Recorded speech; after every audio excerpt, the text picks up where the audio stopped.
Hey guys, welcome back to the channel. This is part 1 of our story. If you like this What If story and want to see part 2, let me know in the comments below. Before we start, don't forget to like, subscribe, and share this video with your friends. Also, check the description for more great content and my playlist. This story was posted by Anthony Tyler 9 on Wattpad. Now let's start. A young man's voice echoed through a small park, reflecting on the nature of power in a world filled with super abilities. He observed a smaller boy with black hair and green highlights standing protectively in front of another boy who was clutching his arm in pain. The boy, known as Deku, pleaded for 𝐾𝐿 to stop, his voice trembling. 𝐾𝐿 approached with a menacing grin, taunting Deku about his lack of a quirk and demonstrating his own power with a small explosion, intimidating the younger boy.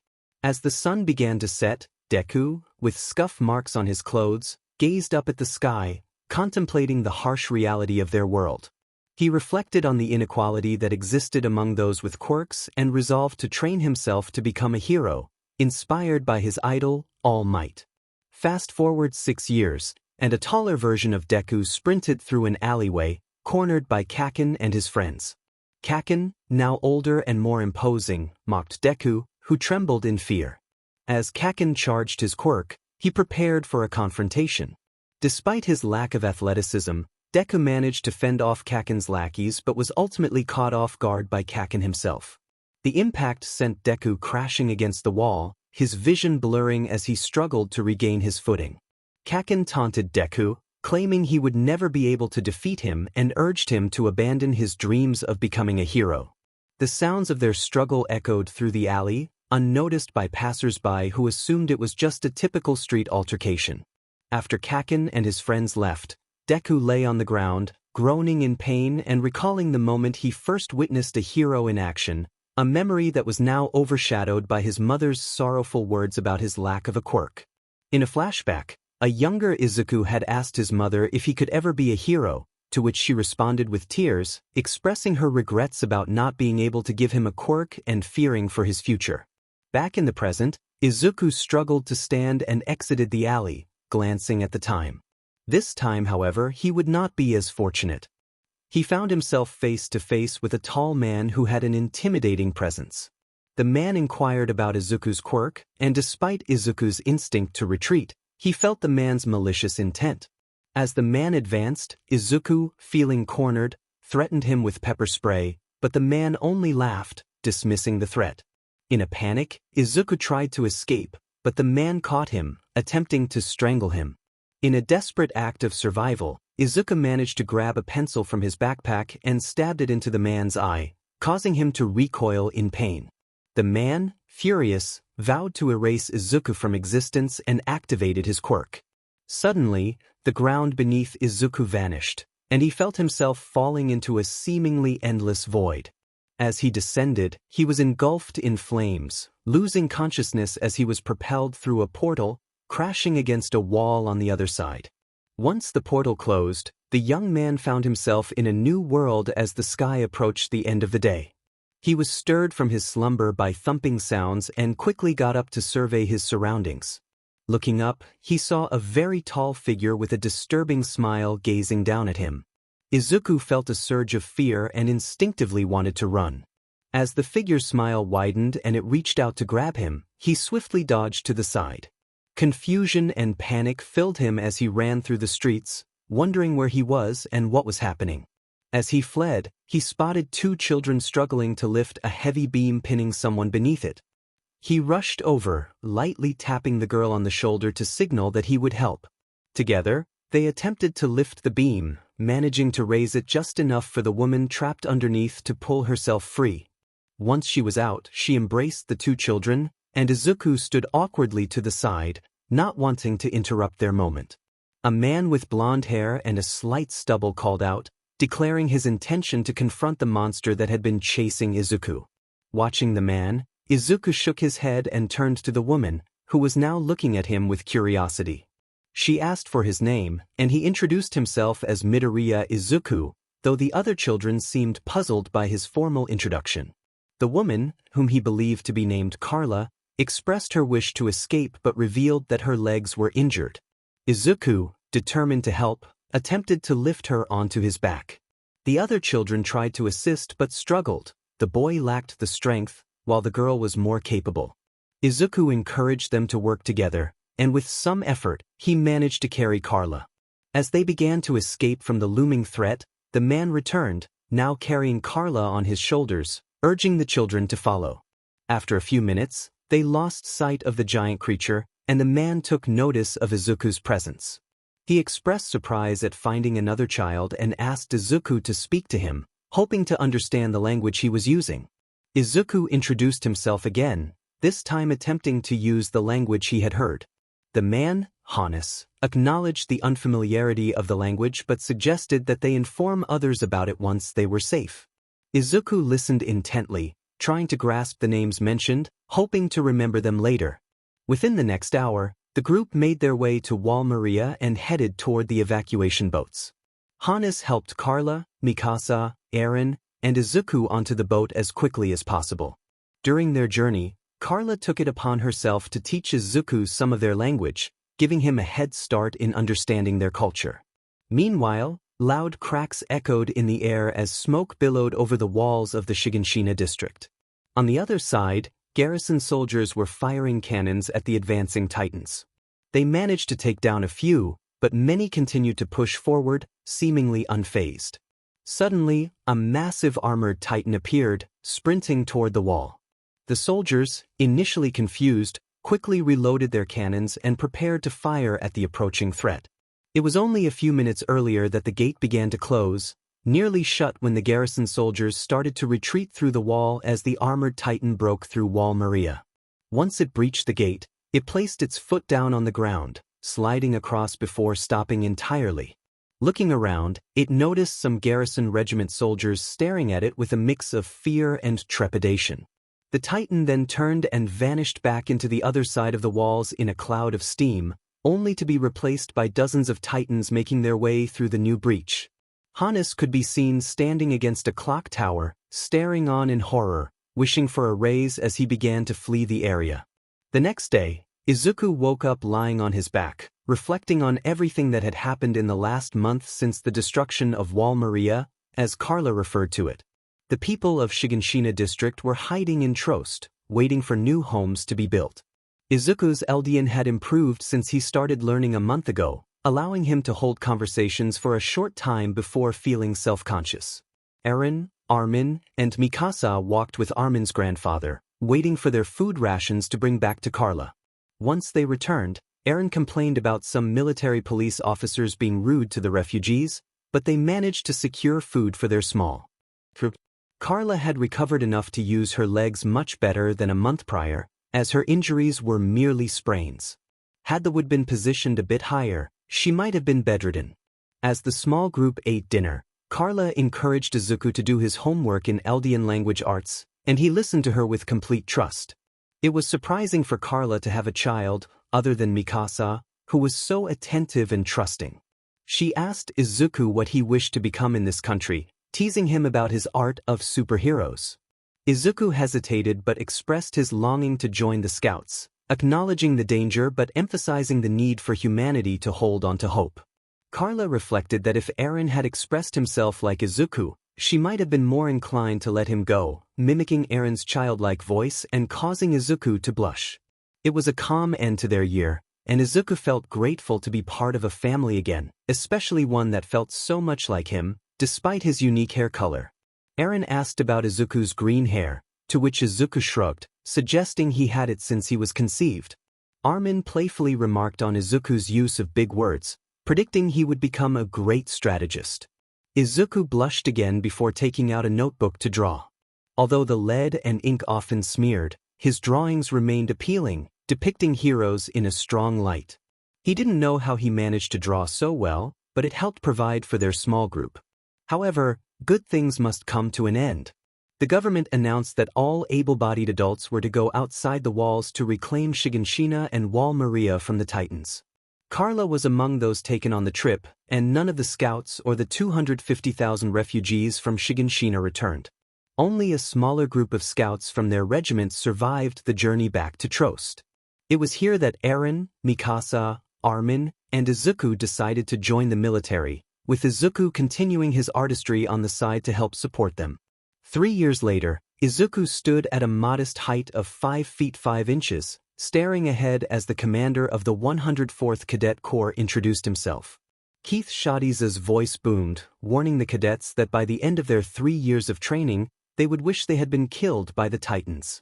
He called out to various cadets, including 𝐼𝐼𝐻𝐽 and a smaller boy slightly shorter than Izuku, as they shared their reasons for joining the Corps. When Keith reached Izuku, he noticed the determination in the boy's eyes, filled with both pain and resolve. Keith demanded Izuku's name and origin. Placing his right hand over his chest and his left behind his back, Izuku gulped before responding.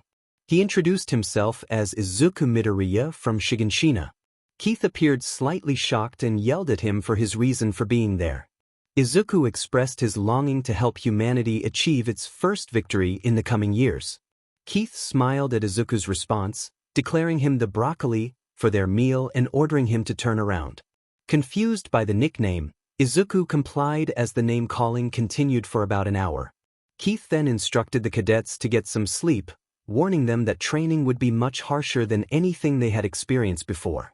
As the man departed, everyone except 𝗂𝗂 headed to the canteen for dinner before retiring for the night. Izuku remained in the canteen, sketching heroes from fleeting memories over the past 3 years since the fall of Maria. He smiled to himself, glancing at Eren, Mikasa, and 𝐼𝐼𝐻𝐽, who smiled back at him. A singular thought crossed his mind. He hoped to become a scout soon and was eager to gain the strength needed to face life beyond the walls. After the meeting with 𝐾𝐮𝐲𝐬, the cadets gathered in the canteen for dinner.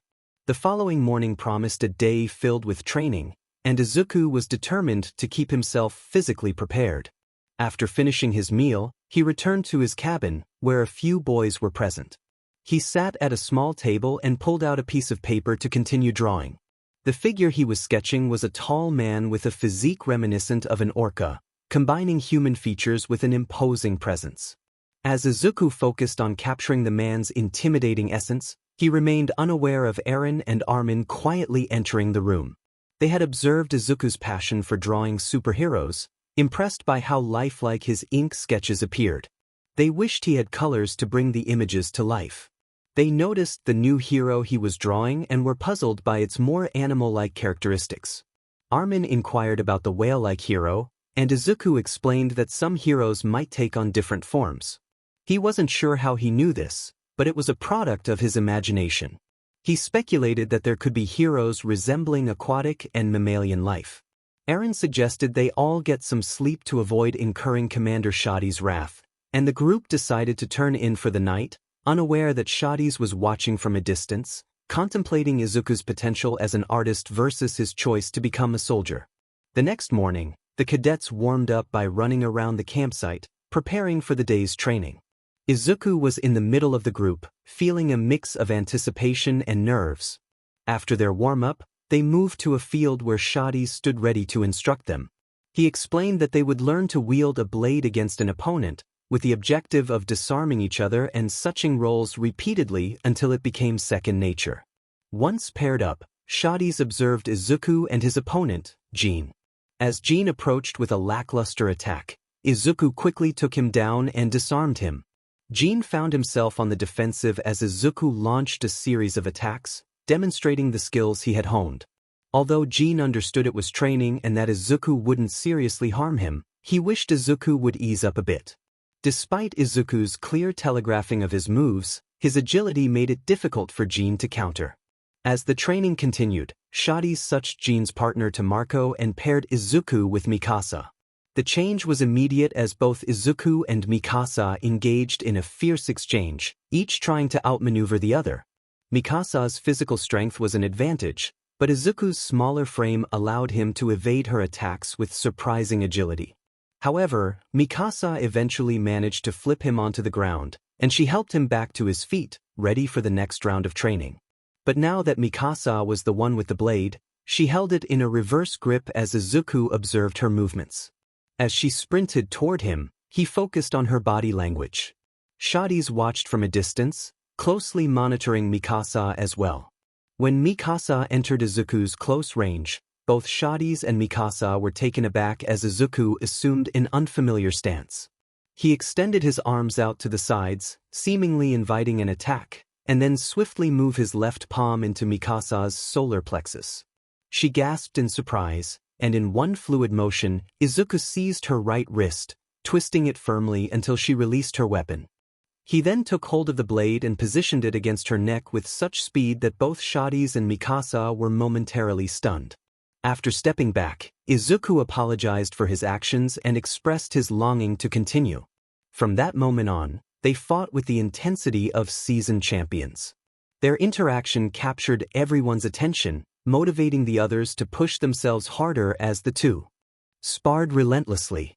It wasn't until lunch was called that Izuku collapsed to the ground, appearing to be in pain, but in reality he was simply exhausted. He had pushed himself to his limits while fighting 𝐒𝐵𝐾𝐴, gaining valuable insights into her fighting style that he would use to his advantage in future encounters. This experience would also serve as a lesson for 𝐒𝐵𝐾𝐴, prompting her to adapt her strategy against Izuku, who was proving to be an analytical mastermind.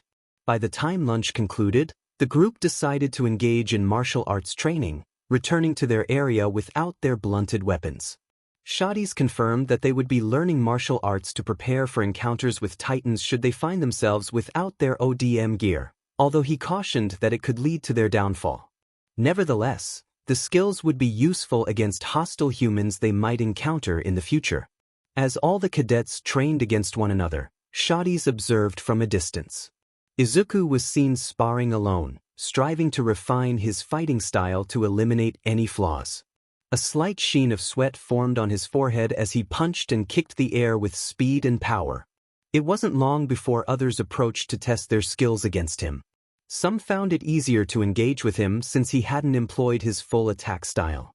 While a few managed to hold their ground, most were quickly outmatched unless they were 𝐒𝐵𝐾𝐴, Reiner, Bertolt, or Annie. The others struggled against Izuku's unique fighting style, which 𝗏𝗏𝐷 noted was markedly different from the techniques taught to all Eldians. Keeping this observation to himself, he continued to monitor the cadets' training from afar. As dusk approached, the training session was called off, allowing the students more time to improve over the next 3 years. Later, as Izuku sat in the canteen, he ate some slightly stale food, indifferent to its quality as he overheard Eren and Jean arguing about something. Sighing to himself, he moved over to 𝐼𝐼𝐷, who was quietly enjoying his meal, appreciating the calmness of his friend. When 𝗏𝗏𝐷 arrived, he intervened to prevent the boys from escalating their argument, warning them that they would face consequences if they continued.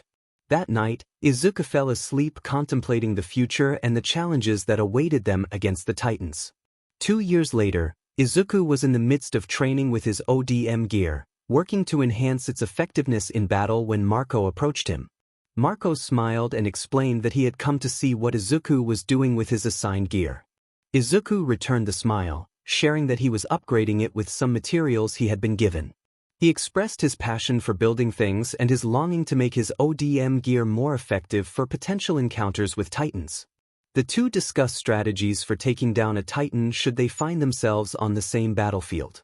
However, Izuku admitted that he struggled with the ODM gear, often losing his balance and tripping over nothing. This clumsiness led him to meet a girl named 𝗟𝗏𝐼𝐿 in the nurse's cabin after he had tripped over a tree root and broken his arm.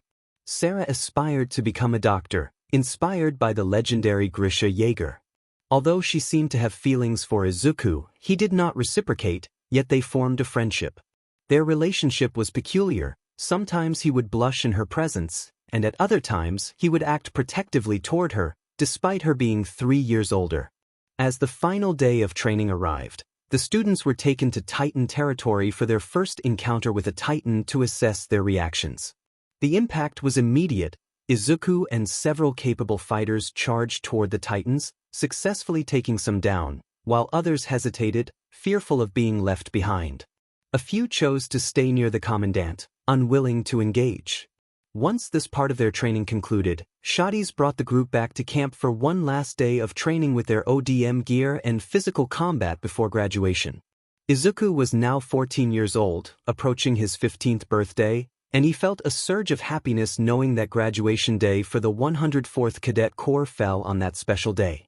As he stood among his peers, the commanding voice of 𝐼𝐻𝐬 echoed through the air, announcing the top 10 cadets of the year. Number 10, Krista Lenz. Stand forward. 𝐻𝐻𝐬 called out, and the girl stepped up proudly.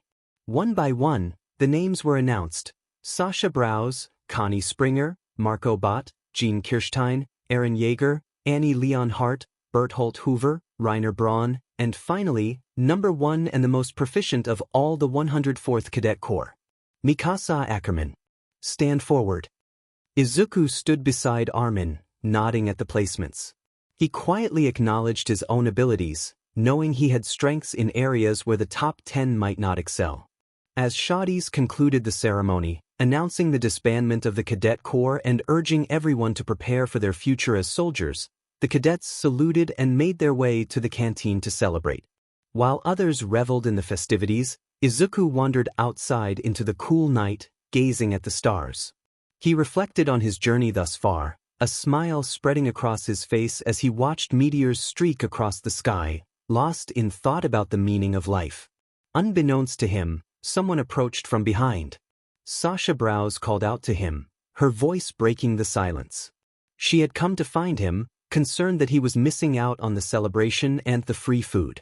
Izuku chuckled at her enthusiasm and reminisced about their early training days. He recalled the time Sasha had been caught eating a potato during roll call, much to 𝐻𝐻𝐬's surprise.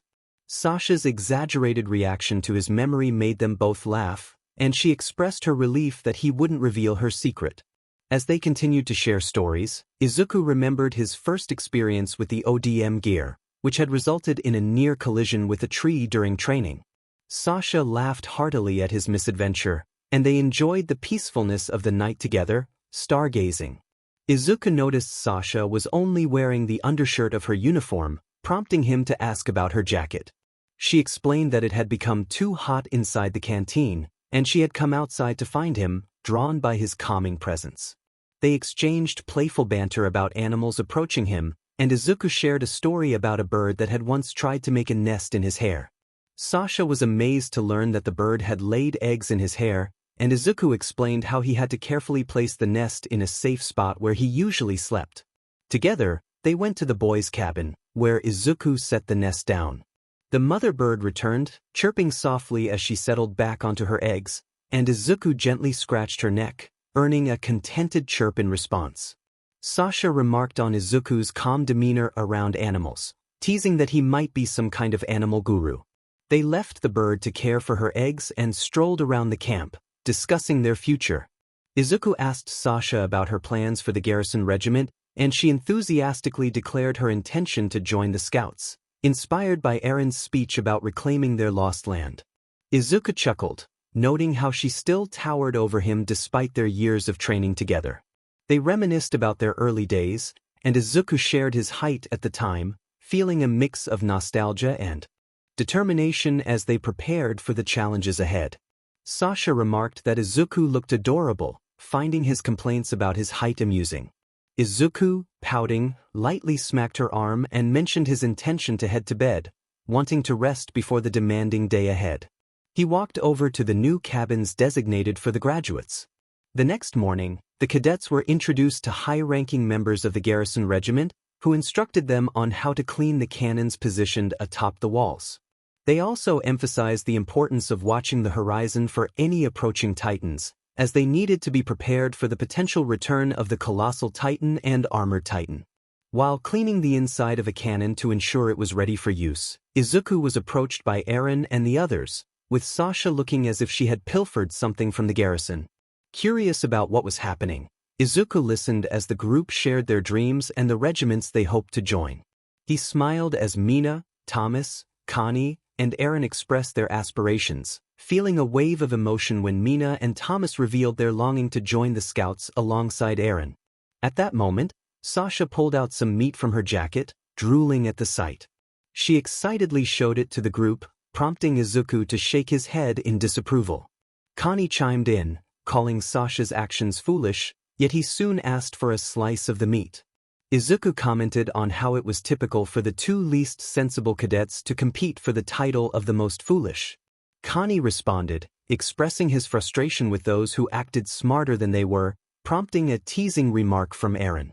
As they enjoyed their banter, Izuku returned to cleaning the cannons, determined to ensure they were ready for action. Thomas reminded everyone that they should get back to work to avoid trouble with the garrison. Just then, Izuku heard a familiar sound, a thunderous noise that sent a chill down his spine. Turning around, he was met with the sight of the colossal titan looming before them, its intimidating presence causing steam to erupt and knock everyone off the wall as it kicked a hole through the gate. As Izuku fell, he activated his ODM gear, anchoring himself to the wall and skidding to a stop just above the hole. Confused and alarmed, he looked back up to see Eren charging toward the colossal titan in a fit of rage. Eren urged everyone to take action, emphasizing the urgency of stopping the titan before it could escape. Izuku noticed smaller titans beginning to pour through the breach in the wall. Determined, he leaped from his perch, heading toward a nearby building that had remained intact amidst the chaos. He spotted two titans, towering between 10 to 15 meters, approaching with unsettling grins. Ready for battle, he was joined by Connie and Sasha, who landed beside him. They all drew their blades and charged toward the titans together, Izuku leading the way as he took to the air. Using his ODM gear, he maneuvered around the first titan, aware of its gaze shifting toward him. He distracted it while Connie and Sasha flanked it from behind. As the titan leaped toward him, Izuku expertly dodged its attack, calling out to his friends as he focused on the next titan advancing toward the city. With determination, he caught up to it, anchoring his gear to its nape and swiftly slicing through. Once he had dispatched that titan, he turned to check on Sasha and Connie, who were soaring toward him with Eren close behind. Eren landed nearby, asking if Izuku was all right. The young man jumped off the back of the disintegrating titan, moving closer to Eren and expressing his disbelief at how their 3 years of training had led to this moment. He groaned against Eren's shoulder, feeling the weight of the situation. "All right, cadets, your mission is to buy time for all the civilians to escape into 𝗟𝗏. You are to lay down your lives to protect them. Right now, their lives are worth more than your own. Make sure to listen to your squad leaders and follow directions, as it might be a life-or-death decision." Kits announced before leaving the group to get their gear refills.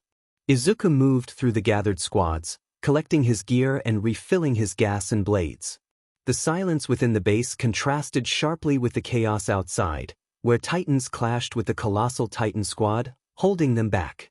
Sasha approached him, her expression filled with fear.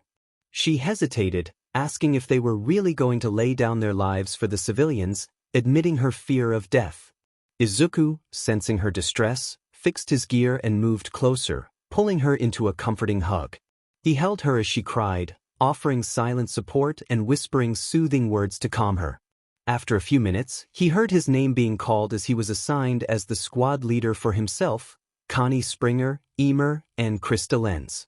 He told Sasha he had to go but suggested they stargaze together once they reclaimed Trost from the Titans. She agreed, asking if she could stay in his embrace a little longer. He chuckled and reassured her that he wouldn't die, promising they could do it again after their mission. As she smiled up at him, he felt a blush creep onto his cheeks from her affectionate squeeze.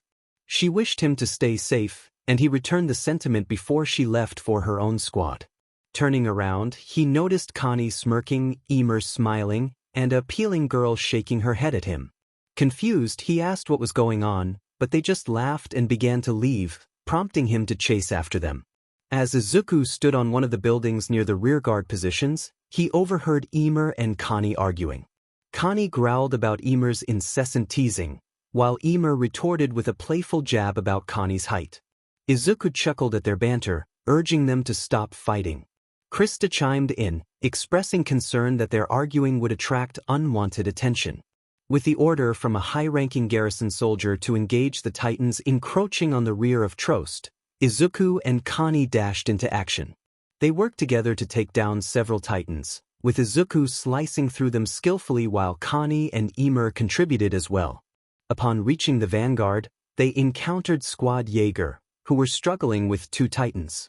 Izuku directed Connie to flank one Titan while he attached his anchors to its shoulder blade. They worked in unison, slicing through the Titan's arms before Thomas swooped in to finish it off.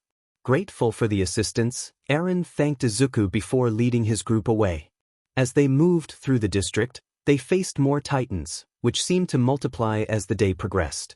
They soon encountered an abnormal Titan, which behaved differently from the others, drawn to the humans gathered in the back of the district. Izuku used his gas to accelerate towards the Titan, while 𝐼𝐻𝐬 prepared a stun gun to blind it. Gaining altitude, he aimed to strike, and when 𝐼𝐻𝐬 successfully blinded the Titan, he seized the opportunity to descend and slice its nape. After ensuring the Titan was defeated, he regrouped with his squad, only to witness their main base being overwhelmed. Breathing heavily, they landed on a building to check their supplies. Izuku still had 2 gas canisters left, while the others were running low. 𝐼𝐻𝐬 instructed him to check on the evacuation, assuring him they would keep watch. Just as he prepared to leave, a scream pierced the air. Recognizing the voice as 𝐼𝐻𝐬's, Izuku urged the group to follow him. They soon found 𝐼𝐻𝐬, who appeared utterly distraught and unresponsive. Connie asked if he was all right, but 𝐼𝐻𝐬 remained silent. Krista inquired about Eren and the others, causing 𝐼𝐻𝐬 to flinch violently. Understanding the gravity of the situation, Izuku placed a comforting hand on Krista's shoulder. She quickly realized what had happened, covering her mouth in shock as she processed the implications of their losses. Suddenly, a familiar voice called out from above, warning them to move away from their position to avoid attracting the Titans. Izuku looked to his right and saw Reiner, who approached with a concerned expression. 𝐼𝐻𝐬 was the only one left from Squad Jaeger, and everyone felt a wave of sadness wash over them. As they exhaled softly, they shook their heads while Izuku stood up, checking his gear once more before walking to the edge of the building. Bertolt asked where he was going, and Izuku replied that he was going to check on the evacuation, noting that everyone should have been evacuated by now. He invited Bertolt to join him on the way to see what had happened and then took off into the distance. Annie and Bertolt soon followed, while Reiner chose to stay with the others on the rooftop. Izuku looked out towards the groups, signaling for assistance with green flares. When he arrived at the first green signal flare, Izuku found some garrison regiment soldiers trying to establish a small base to resupply those still fighting. After assisting them, they expressed their gratitude, and he moved on to the next location. He was running low on gas and blades when he spotted 𝐼𝐻𝐬 in danger of being caught by a Titan. Jumping in front of the Titan's attack, Izuku struck its eye with his foot, causing it to flinch. This brief distraction allowed him to change his blades and gas, but the Titan quickly grabbed him as he ran out of gas. 𝐼𝐻𝐬 called out to him just as Annie swooped in and dispatched the Titan, causing it to release Izuku. She flew around the Titan's falling body and caught 𝐼𝐻𝐬, tossing him safely onto the rooftop. Annie reminded Izuku to keep an eye on his supplies, emphasizing that they needed him in the fight. Izuku nodded and stood back up, offering some of his gas to 𝐼𝐻𝐬, who needed it to ensure the garrison's survival. Izuku informed them that he was heading to the rearguard to assess the situation, and Annie and Bertolt agreed to accompany 𝐼𝐻𝐬. Once both squads departed, Izuku checked his remaining blades. He realized he only had one set left and needed to make it count while searching for Mikasa and the others. He took off toward the rearguard positions but was soon ambushed by 2 Titans. As he maneuvered around them, a 3rd Titan leaped into the air and grabbed him. In his attempt to evade the first 2, he failed to notice the 3rd, which caused him to feel a sharp pain in his left arm as it was seized. With determination, Izuku pointed his blade at the Titan's face and threw it, successfully slicing through one of its eyes. The Titan released him, and he quickly switched his remaining blade to his right hand, aiming for its nape. However, the Titan turned its head, and its mouth snapped shut, narrowly missing him but causing injury to his left arm. Izuku let out a fierce cry as he was pulled toward the Titan's mouth. As he fell into its grasp, he felt a strange substance enveloping him. Struggling against the confines of the Titan's stomach, he growled in frustration, vowing that he would not let this be the end. Just as he began to lose consciousness from the heat, a transformation started within him, igniting a golden spark before everything faded to black. In those final moments, he sensed that he had become taller than before. Izuku found himself in a dreamlike state, surrounded by intense heat. He wandered through Trost, searching for a way to prevent the Titans from entering the city. He approached a large boulder that seemed immovable, and as he did, he noticed humans staring at him with a mix of fear and awe. Among them was a brown-haired girl, her expression a blend of confusion and fear as he moved closer to inspect them. Some were preparing to defend themselves, but he stopped short, raising his giant arm to point at the girl standing beside a small bald boy. The girl pointed to herself as she used her ODM gear to reach the giant in front of them after the Titan nodded in acknowledgement.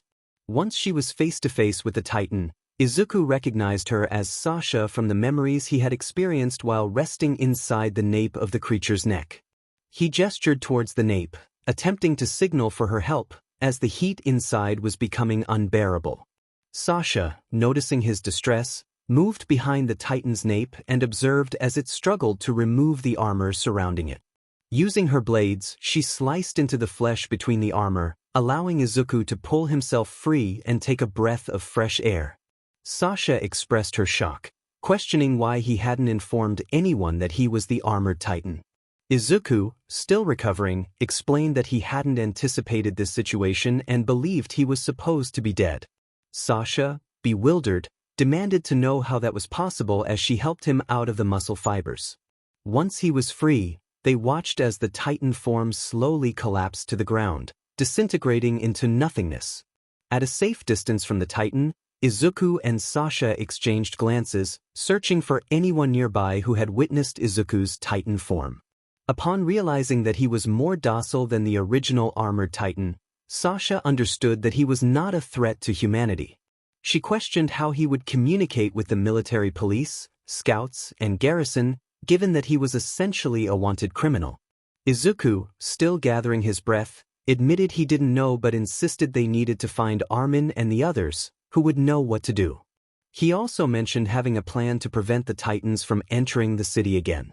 Sasha nodded, picking him up and placing him on her back, assuring him to hold on tight as she would take him to others who could provide first aid. Izuku soon passed out again. When Sasha reached a group of people who had witnessed the armored Titan and its battle against nearby Titans, they were shocked to see her return with Izuku. Connie, alarmed, shouted for Sasha to stay away from him, questioning where Izuku had come from. Sasha, focused on the task at hand, insisted they needed to cool Izuku down as he was too hot. She pulled out some cold, wet rags she had collected from a nearby watering hole and began to cool his forehead. 𝗟𝗘 approached, staring at Izuku with confusion and concern, pondering the implications of another armored Titan and the potential for another colossal Titan within the walls. He decided it was best to keep Izuku safe and suggested they move quickly to find the others. As 𝗟𝗘 ran off to gather more cadets, Connie noticed Izuku waking up and searching for the boulder he needed to move to seal the hole in the wall. He urged Izuku to stay down, expressing his confusion over how he had become a Titan and demanding an explanation. Izuku struggled to break free from Connie's grip, explaining that he had been ambushed by 3 Titans while trying to investigate the evacuation delay. He recounted how he had been eaten by one of them. Sasha observed Izuku's reaction, wondering if he felt any disgust at the situation. Connie exclaimed that Izuku had just emerged from the Titan form as if it were a second body. Izuku insisted he needed to plug the wall to stop the influx of Titans, standing up and grabbing Sasha's blade. He made a decisive cut on his hand, causing a surge of energy to envelop him. As he leaped from the rooftop, both Sasha and Connie watched in awe and fear as his Titan form began to materialize, starting from his feet and growing taller. They observed him encasing himself in a protective crystal as he took control of the Titan with his mind. Once he landed, he directed his Titan form towards the giant boulder, alerting everyone who was fighting Titans to his presence. Garrison regiment members arriving at the scene were taken aback to see Izuku walking toward the boulder. One soldier questioned what the Titan was doing, confused as to why it wasn't destroying the wall. Sasha and Connie quickly clarified that this armored Titan was a variant and was on their side. The soldiers, skeptical, questioned how they could be sure, but Connie pointed out the Titan's green hair, contrasting it with the original's yellowish tan. When asked why this information was only surfacing now, the two cadets explained that they had only just learned about it from Izuku, their friend from the cadet corps, who had been unaware of his powers. Connie called out, urging everyone to assist Izuku in reclaiming the district from the Titans. He pulled out his blades and charged toward the armored Titan. With the help of the garrison, Connie, and Sasha, they took down the Titans that threatened Izuku as he maneuvered toward the hole in the wall. Unbeknownst to them, another rogue Titan was battling aggressive Titans near the main base of 𝗏 District. A small group of 3 garrison members and 2 cadets from the 104th Cadet Corps worked tirelessly to clear the area, ensuring Izuku could reach the entrance without interruption. When Izuku finally stood before the hole in the wall, the remaining Titans, confused, turned their attention to the group. The Titan crouched slightly to seal the wall, then shifted and forcefully slammed the boulder into place, sealing the breach permanently.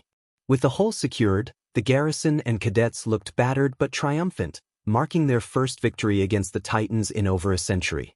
As this unfolded, Izuku's Titan form began to wobble before collapsing to the ground in exhaustion, gradually dissipating and allowing him to escape from the crystal that had contained him. Once free, he looked around and noticed garrison members staring at him with a mix of fear and concern. Thinking quickly, he stumbled off the Titan carcass and fell to the ground, with Sasha rushing to his side. He coughed and asked for help, feeling himself slipping into unconsciousness. The garrison members exchanged glances before kneeling beside Izuku and Sasha. The leading member inquired if Izuku was firmly on the side of humanity. As Izuku regained consciousness just long enough to hear the question, he declared his commitment to life and humanity's potential before everything faded to black.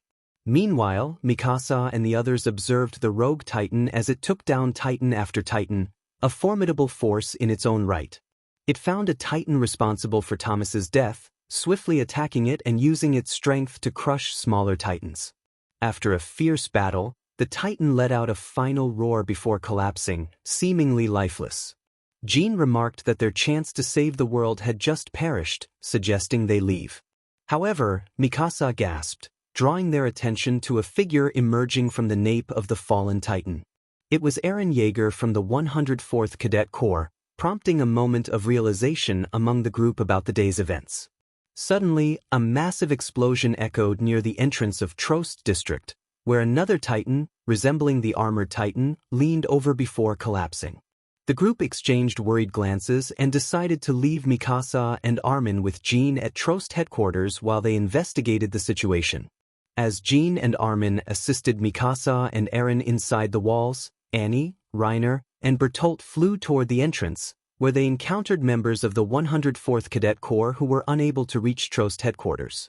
Before them, Sasha was cradling Izuku close, gently rubbing his hair. He bore strange markings on his eyes and arms, looking worse for wear as Sasha used wet rags to cool him down. Reiner inquired about the situation, and garrison members explained that Izuku had a Titan form similar to the armored Titan and had managed to seal the wall but was now severely exhausted.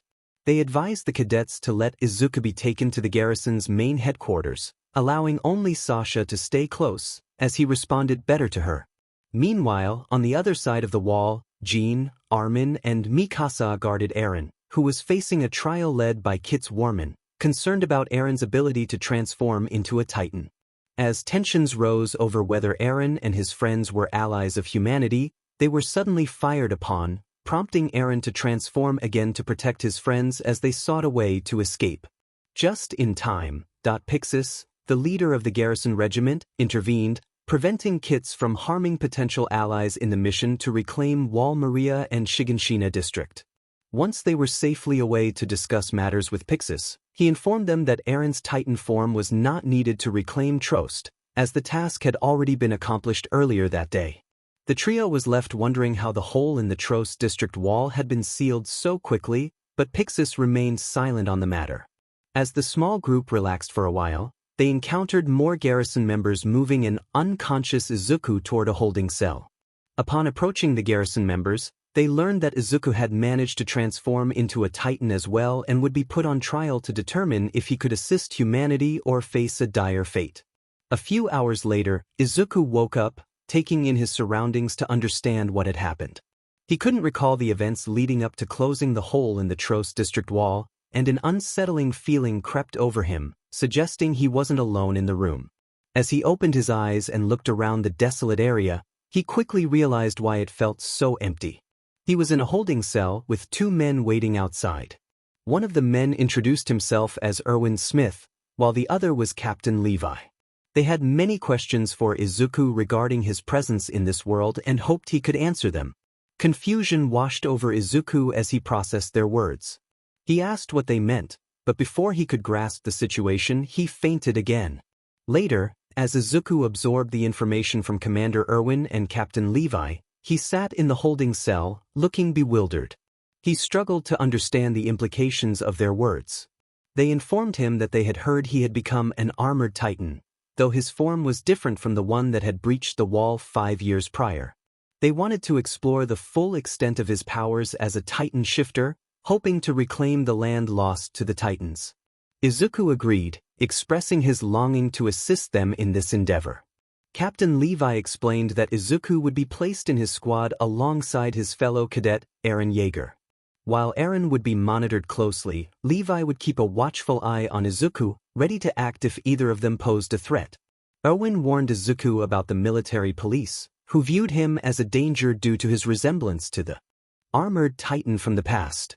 They believed he was an enemy of humanity, waiting for the right moment to strike again.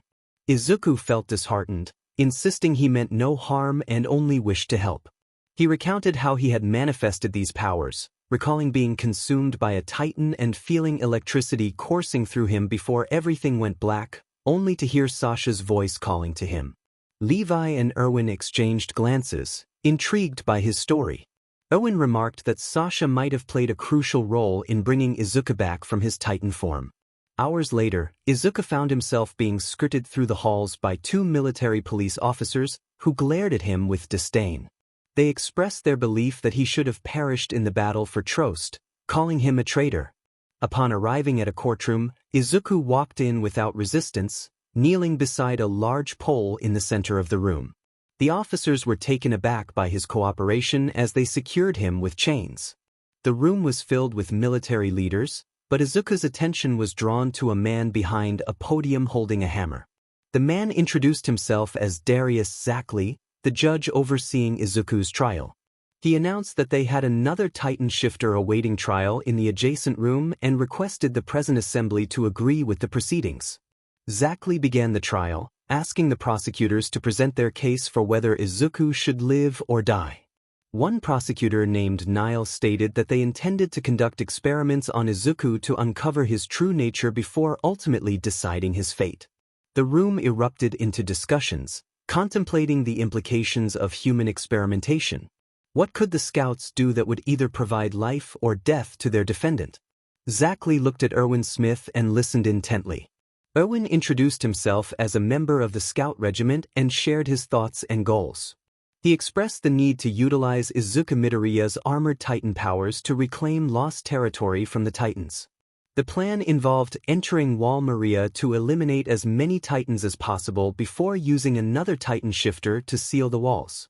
Once that was accomplished, they would explore outside the walls and reclaim the land that had been lost. That was his proposal. 𝗟𝗟𝗘 nodded in agreement, but the commander-in-chief of the entire regiment militia raised a concern. He asked how the Wall religion perceived this plan. The leader of the Wall religion responded angrily, stating that it was despicable to use someone with titan powers to plug up the walls. They viewed it as a mockery of the very walls that protected them and believed that Izuku should be punished for such an affront. Throughout the proceedings, Izuku remained calm, wanting to appear neutral in this serious matter. 𝗟𝗟𝗘 then turned his attention to Izuku, asking what he had to say about his situation. Izuku expressed his reluctance to be a human experiment for the military police, emphasizing his longing to use his powers to reclaim lost land from the Titans. He acknowledged that trust was a concern, especially after his actions during the reclamation of 𝗏𝗏 district. However, he assured them that he did not wish to harm humanity. He only sought peace within the walls and the chance to help reclaim territory from the Titans.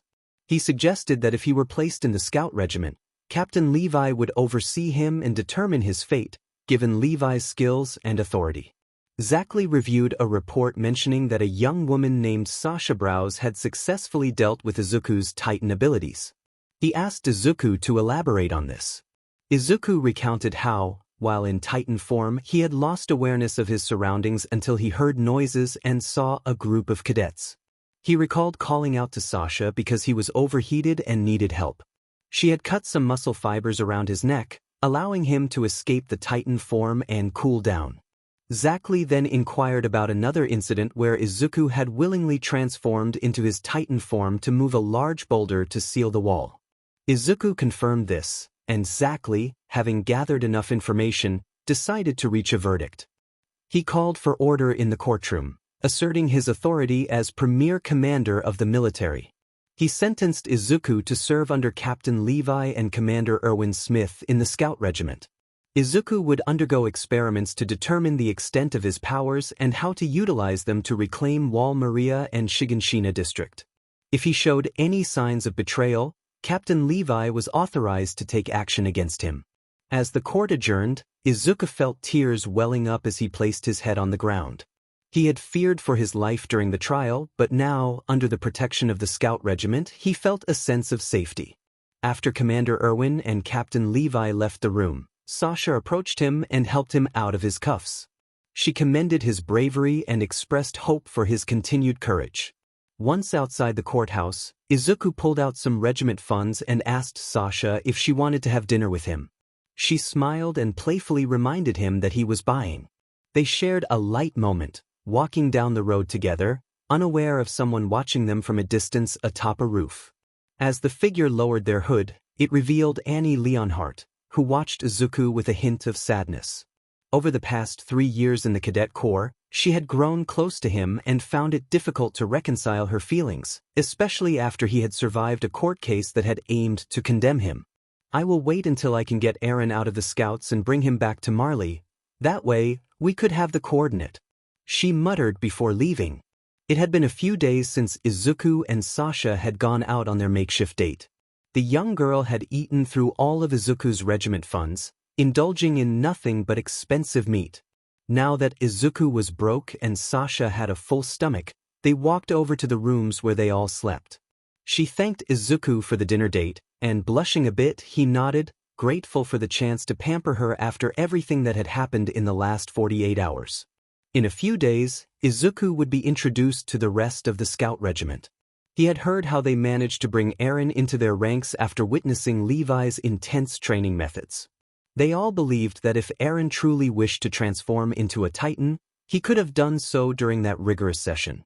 The Scouts accepted Eren into their ranks, contemplating their life choices that day. At that moment, Izuku was riding a horse toward the old Scout headquarters, located just inside Titan territory within 𝗟𝗏.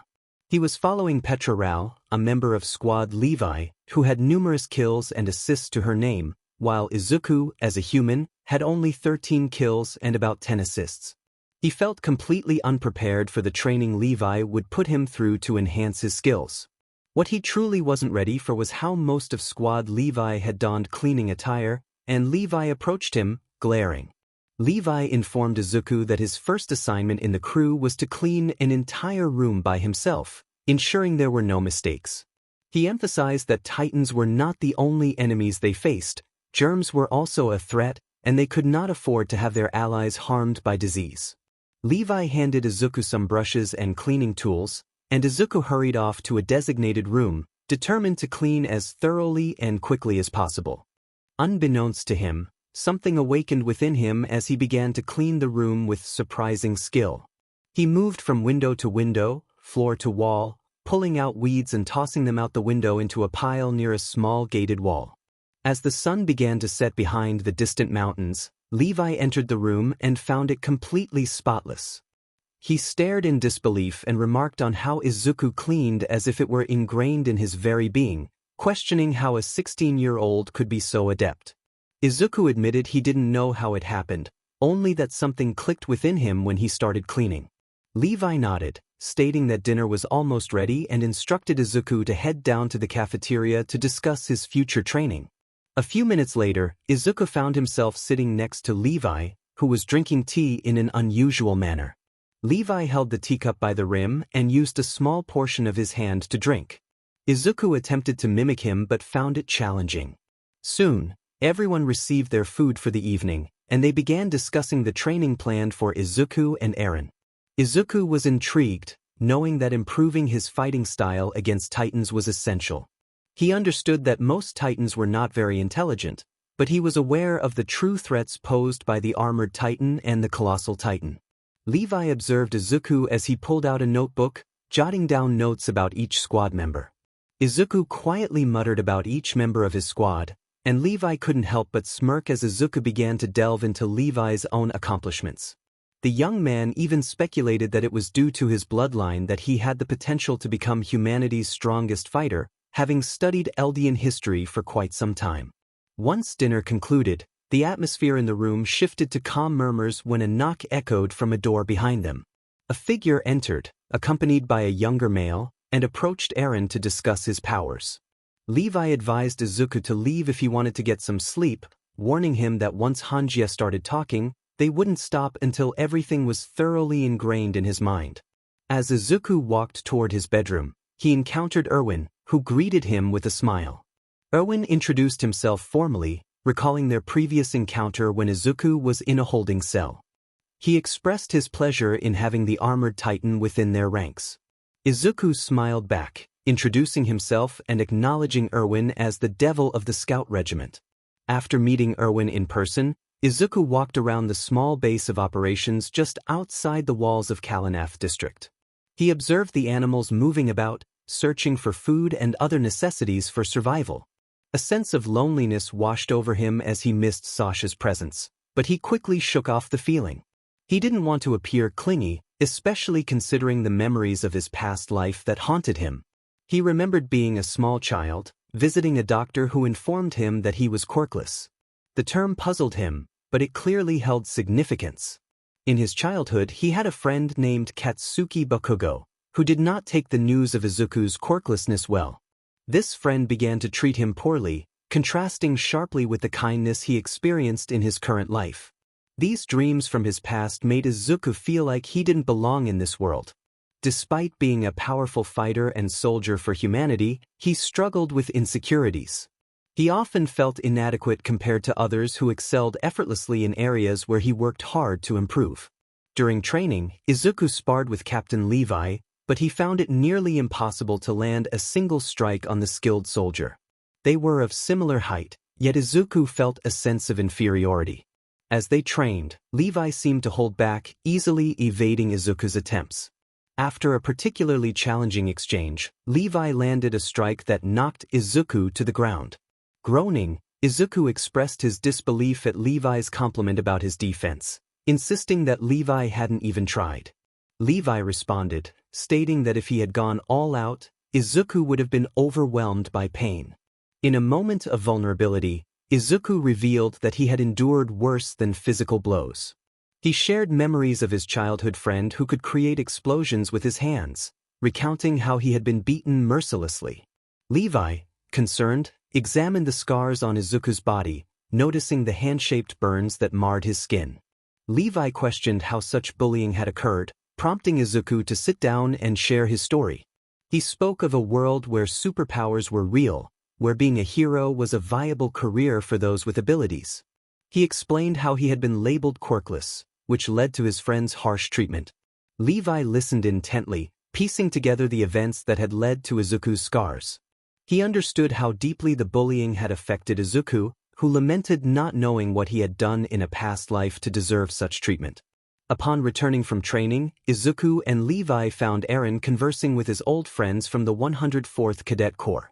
Izuku spotted Sasha, who seemed to be searching for someone. As he approached her, he playfully poked her shoulder, causing her to turn around and exclaim his name. She pulled him into a warm embrace, and Izuku melted into the hug, feeling a sense of comfort he had longed for since joining the scout regiment. As others noticed Izuku's presence, they rushed over, enveloping him in a group hug that made him feel even more at home. He had been feeling increasingly anxious due to the lack of social interaction with peers his age. The group shared a collective joy at being reunited after their trials and tribulations. However, Izuku couldn't shake the wary glances from Reiner and Bertolt, who regarded him with caution due to his status as a Titan shifter, similar to Eren. Despite knowing he was not the armored Titan responsible for the fall of Wall Maria, he still grappled with nightmares that made him question the reality of his experiences. The cadets donned their capes and prepared for rest, readying themselves for the training that awaited them as scouts the following morning. Erwin stood near his office window, glancing back at his desk where the next formation for the scouts' mission lay. He hoped the new cadets would survive their excursion into the outer walls. Their objective was to determine if any Titan shifters lurked within their territory, intent on causing chaos. He pondered the possibility of encountering a female Titan, hoping she could provide insights into the origins of Titans. As night fell, Izuku wandered around the base, wrapped in his cape and undergarments, relishing the cool night air. He breathed into his hands, watching the sun dip below the horizon, the moonlight casting a serene glow.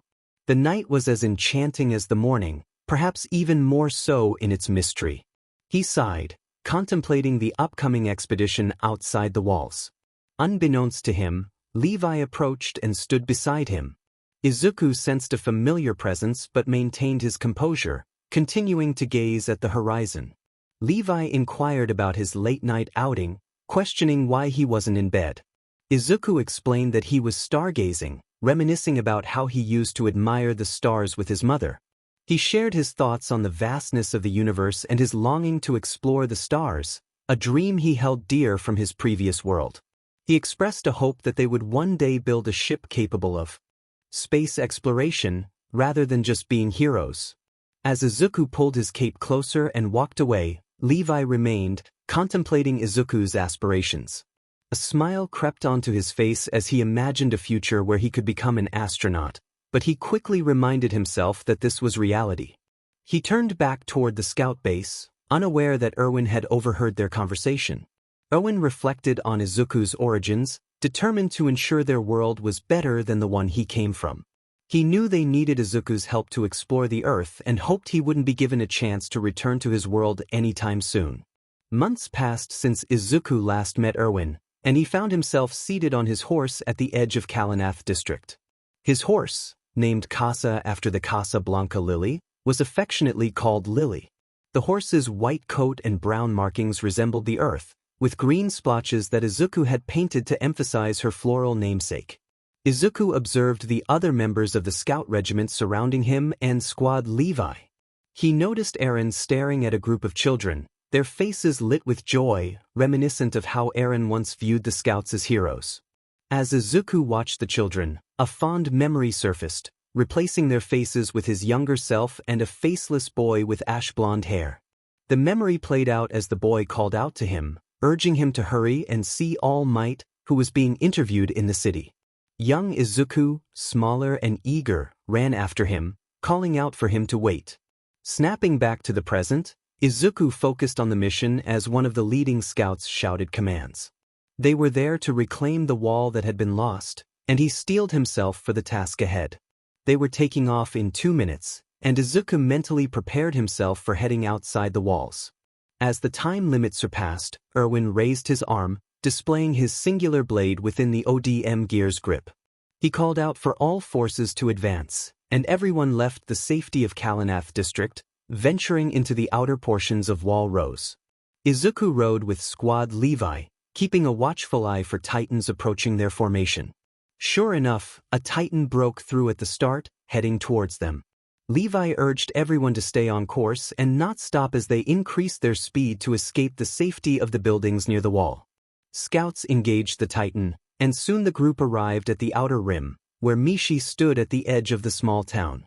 He instructed Squad Levi to get to their designated location.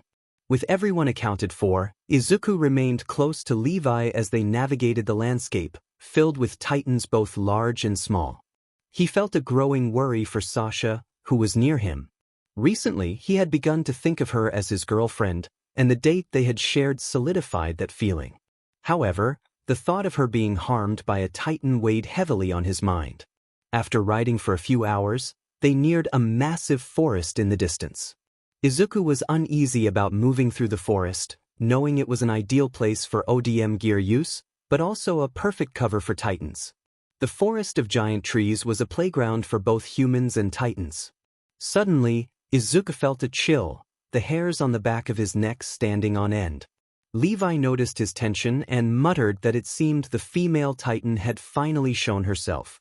They were heading to the forest to draw her out, and as Levi increased his horse's speed, everyone followed suit. Izuku lingered near the back, scanning the area. 𝐒𝐮𝐬𝐽𝐸, noticing Izuku's defensive expression, asked what was wrong. Izuku sensed they were not alone, a feeling he couldn't shake. The group then spotted a mass of black smoke to their right, causing Eren to become distraught. Just as he was about to react, a figure appeared, 𝐵LD on their coat and a frightened expression. The lieutenant reported that the entire right flank of the formation had been compromised, with titans having appeared out of nowhere. Levi instructed Petra to relay the message to Erwin and ordered everyone to return to their previous stations. Once the lieutenant left, the group huddled closer together, riding swiftly towards the forest of giant trees. Meanwhile, on the other side of the formation, Armin rode his horse through the vast countryside, feeling a sense of calm while remaining alert. Not far behind him, two commanding officers noticed a titan approaching. This titan was distinctly feminine, with short blonde hair and blue eyes, and it was running towards them with incredible speed. As they prepared to attack, they were unaware of Armin watching in horror. The two officers teamed up to take down the titan, but as they closed in on its nape, one of them sliced his swords against it, only to find his blades breaking on contact. A blue crystalline formation covered the nape. Before he could process the situation, the titan grabbed him and flung him to the ground, while his ally met a similar fate. Armin, witnessing the scene from a distance, turned his horse around and fled, his mind racing with thoughts about the battle. He realized that this titan was unlike any other. It was intelligent, much like Eren and Izuku. He no longer needed to worry about the bathroom as he saw the titan staring at him with a glimmer of amusement in its eyes before slamming its foot down in front of his horse, sending him flying off. As he tumbled to the ground, he accidentally pulled his hood over his face while trying to regain his bearings. He froze when he felt the ground tremble around him and sensed the titan's presence looming above. When he glanced to his left, he found the titan's head peering at him with a sideways glance, causing his hood to slip off and reveal his dark golden locks. Realizing he was not the target the titan was searching for, it stood back up and prepared to leave. As it began to run in the direction he had been riding, Armin sat there, confusion etched on his face, wondering why it had looked at him. Not long after, Reiner and Jean found him, having noticed he was without his horse. Reiner urged him to get up, emphasizing the need to see what the titan was doing. Armin nodded silently and climbed onto a secondary horse, riding alongside Reiner and Jean as they followed the titan. Reiner, with a hint of mischief, asked if there was anything they should know about the titan, aside from its striking appearance. Armin explained that there was a human inside the titan and they needed to ensure it didn't find who it was looking for. He shared his experience, noting that the titan exhibited intelligence similar to Eren and Izuku's titan forms. Reiner grunted in frustration, while Jean remained quiet, deep in thought. They soon began devising a plan to buy time for the person the titan was searching for, which Armin suspected was either Izuku or Eren, the only two who could transform into titans. As the trio engaged the titan, Armin found himself launched off his horse once again, wondering if this was all that would happen to him that day. Jean attempted an attack, searching for a weak spot, but the female titan blocked his path. He swung around, determined to find an opening, but the titan was relentless. As it prepared to strike Jean, Armin shouted at him to avenge their fallen comrade. Jean, taken aback, questioned what he meant, and Armin urged him to seek revenge for Eren, who had been on the right flank during the formation. Reiner chimed in, pondering where Eren might be, while Jean insisted that his map had Eren and Squad Levi. On the left flank, Armin suggested that perhaps Eren was in the safest spot within the formation, prompting Jean to realize the answer. They concluded that the center rear of the formation would be the safest position, surrounded by scouts. With this newfound understanding, they initiated their attack. The titan froze momentarily, a lost look in her eyes as she awaited her next move. After Jean finally released his grip on the Titan's nape, he landed near a tree, trying to shake off the near-death experience while watching the Titan with trepidation. 𝐼𝐼𝐬𝐽 charged past 𝐼𝐼𝐬𝐽, launching an attack aimed at the Titan's nape. However, as he approached, the Titan turned her head, a sadistic smile spreading across her face. 𝐼𝐼𝐬𝐽, caught in the air, felt her grip tighten around him, and he struggled to pull out a blade to slice into her hand. For 𝐼𝐼𝐬𝐽 and Jean, it appeared as though the Titan had crushed him, leaving them in shock and despair over their friend's fate. But then, a glimmer of hope emerged as 𝐼𝐼𝐬𝐽 broke free, slicing through the Titan's fingers and landing near 𝐼𝐼𝐬𝐽. Blood splattered across his face. He quickly grabbed 𝐼𝐼𝐬𝐽 and rushed toward Jean, desperate to distance themselves from the Titan. As they fled, 𝐼𝐼𝐬𝐽 glanced back and saw the female Titan looking at her hand before standing up and facing the direction of the center rear of the formation. Panic surged through him as he realized she was heading toward where 𝐼𝐼𝐬𝐽 might be. He urged 𝐼𝐼𝐬𝐽 to stop her, but 𝐼𝐼𝐬𝐽 questioned how they could catch up without their horses. They were stuck out there without any form of transportation, and 𝐼𝐼𝐬𝐽 expressed his frustration as 𝐼𝐼𝐬𝐽 fell silent. Izuku gazed into the distance, sensing an approaching danger that seemed to grow stronger as they neared the forest of giant trees. He urged his horse to go faster, trying to understand the ominous feeling that enveloped him. Levi turned his head to look at Izuku and inquired about his unease. Izuku explained that he was experiencing a strange sense of danger as they approached the forest's edge. As they reached the outer part of the forest, a certain female Titan caught sight of Izuku and smirked to herself, recognizing her target standing at the treeline. Izuku and the rest of Levi's squad rode their horses through the vast valley leading to the forest of giant trees. For the last 15 minutes, Izuku had felt increasingly nauseous as the unsettling feeling in his gut intensified. Upon entering the forest, they ensured that the other groups, aside from the support crews, stayed clear of the area. Izuku's instincts heightened, and he sensed that whoever was pursuing them was already within the forest. As they continued deeper into the woods, the atmosphere grew tense, and the group's faces paled under the weight of their anxiety, while Levi maintained his usual calm demeanor. They had reached the halfway point in the forest when the sound of ODM gear echoed behind them. Eren glanced back and noticed a few scouts emerging from behind the trees, scanning their surroundings. Izuku turned to see Eren distracted and reached over to guide his horse forward. He urged Eren to keep moving, to which Eren nodded but expressed concern for the others.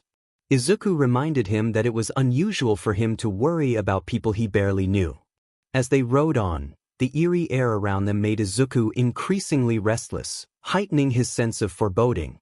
They were nearing their destination, and just as Izuku thought his nerves were getting the better of him, the female Titan revealed herself and began to chase after them. Izuku cursed as he urged his horse to go faster. Eren and the others followed suit, riding as swiftly as they could, with Levi leading the group. A scout soaring through the air let out a terrified scream as the female Titan swiftly dispatched him, leaving only chaos in his wake. Another scout attempted to strike her from behind, but she evaded the attack, capturing him and slamming him down with tremendous force. One of the last scouts, desperate to distract her, threw their anchor, but she deftly dodged and yanked the hook, sending him crashing into a tree before accelerating her pursuit. Izuku muttered anxiously as the female Titan closed the distance between them. Levi shouted for everyone to keep moving, urging them on as Eren struggled with his own inner turmoil. Outside the forest, the remaining scouts who had not entered contemplated the events of the day. The female Titan they had encountered had left in search of a more significant target, inadvertently drawing countless Titans from seemingly nowhere. They had survived this expedition thus far but remained on high alert, watching as Titans approached the forest's edge. Their mission was clear: keep the Titans out while the main force prepared for something crucial within the forest itself. 𝐼𝐼𝐽𝐽 and Jean stood side by side, deep in thought. The group kept a vigilant watch for any Titans approaching, ready to confront those that dared to enter the forest. Jean pondered aloud about their leader's strategy, questioning why they were restricted from engaging Titans that remained outside their territory. 𝐼𝐼𝐽𝐽, lost in thought, noticed the unsettling sight of numerous Titans below, their eerie smiles evident as they attempted to scale the trees. Some titans made reckless jumps, only to miscalculate and fall awkwardly, meeting their end in a rather unfortunate manner. 𝐼𝐚𝐬 speculated that their current predicament was linked to the female titan they had encountered earlier. He suggested they move to a higher branch, one that was safer from the titan's reach. As they leaped to a more secure position, one titan lost its grip and tumbled to the ground, sending a cloud of dust into the air. 𝐼𝐚𝐬 expressed his confusion about their orders, noting that their squad leader had instructed them to eliminate any titans that entered the forest.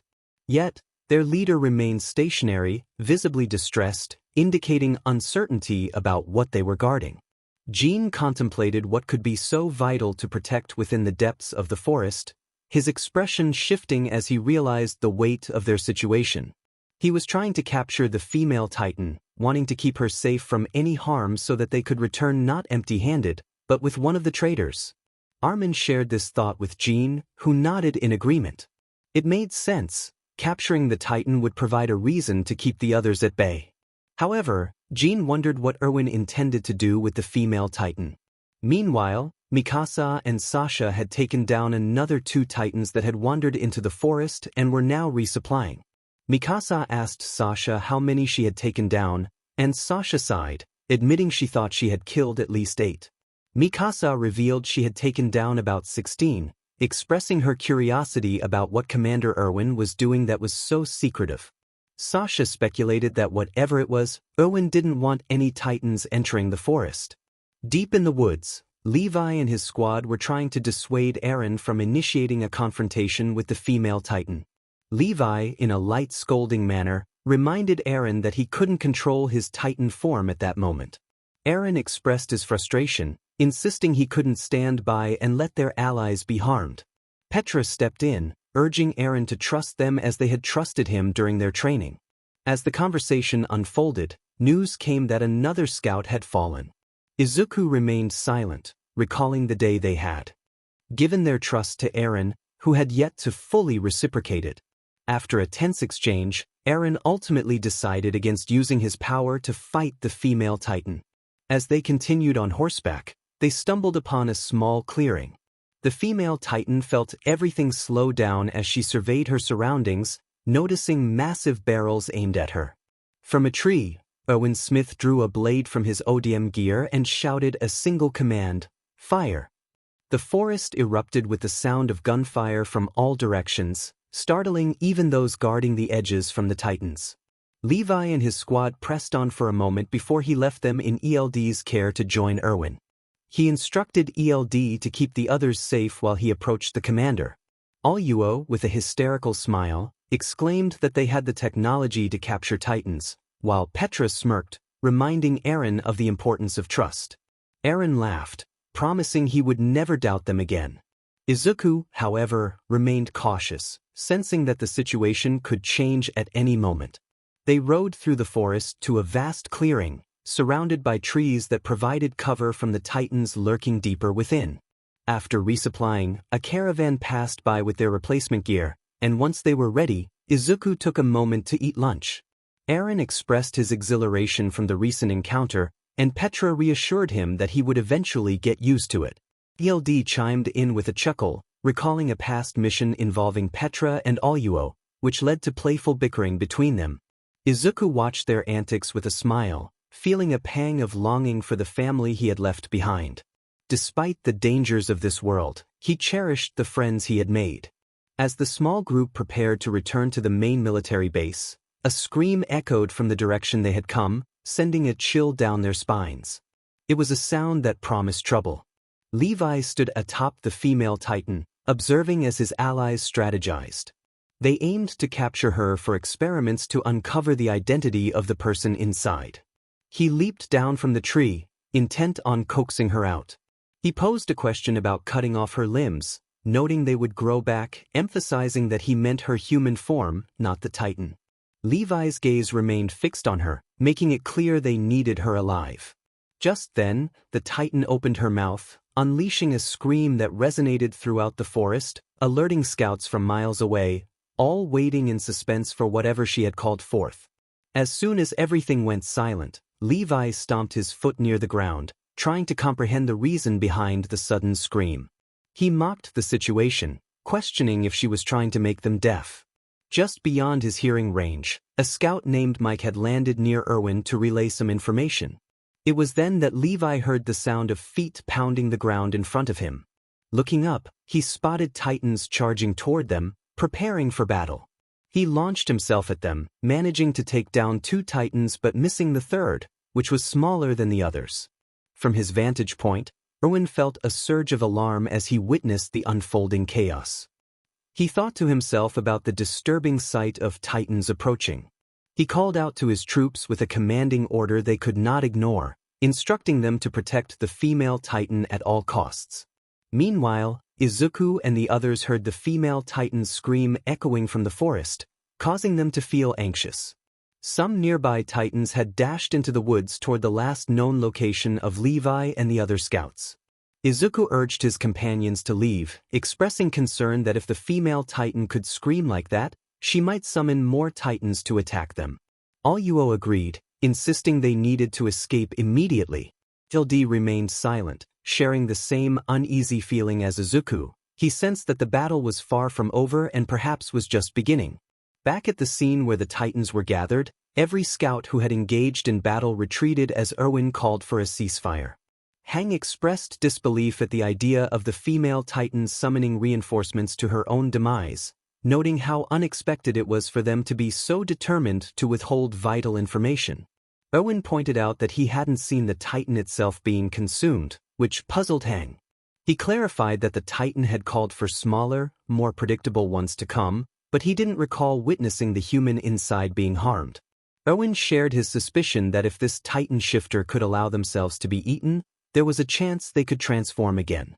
As they rode away from the forest, Erwin used the opportunity to allow Levi to resupply his blades and gas to return to his squad, who were deep within the woods. Back with Izuku and their allies, their horses suddenly became spooked, throwing them off and fleeing the area. 𝐒𝐮𝐬𝐽 suggested they use their gear to escape as they took to the trees. Shortly after they began moving through the forest, they spotted a green signal flare, which appeared shortly after a purple one indicating retreat. Believing it to be Levi, 𝐒𝐮𝐬𝐽 sent up his own green flare, and they headed toward its location.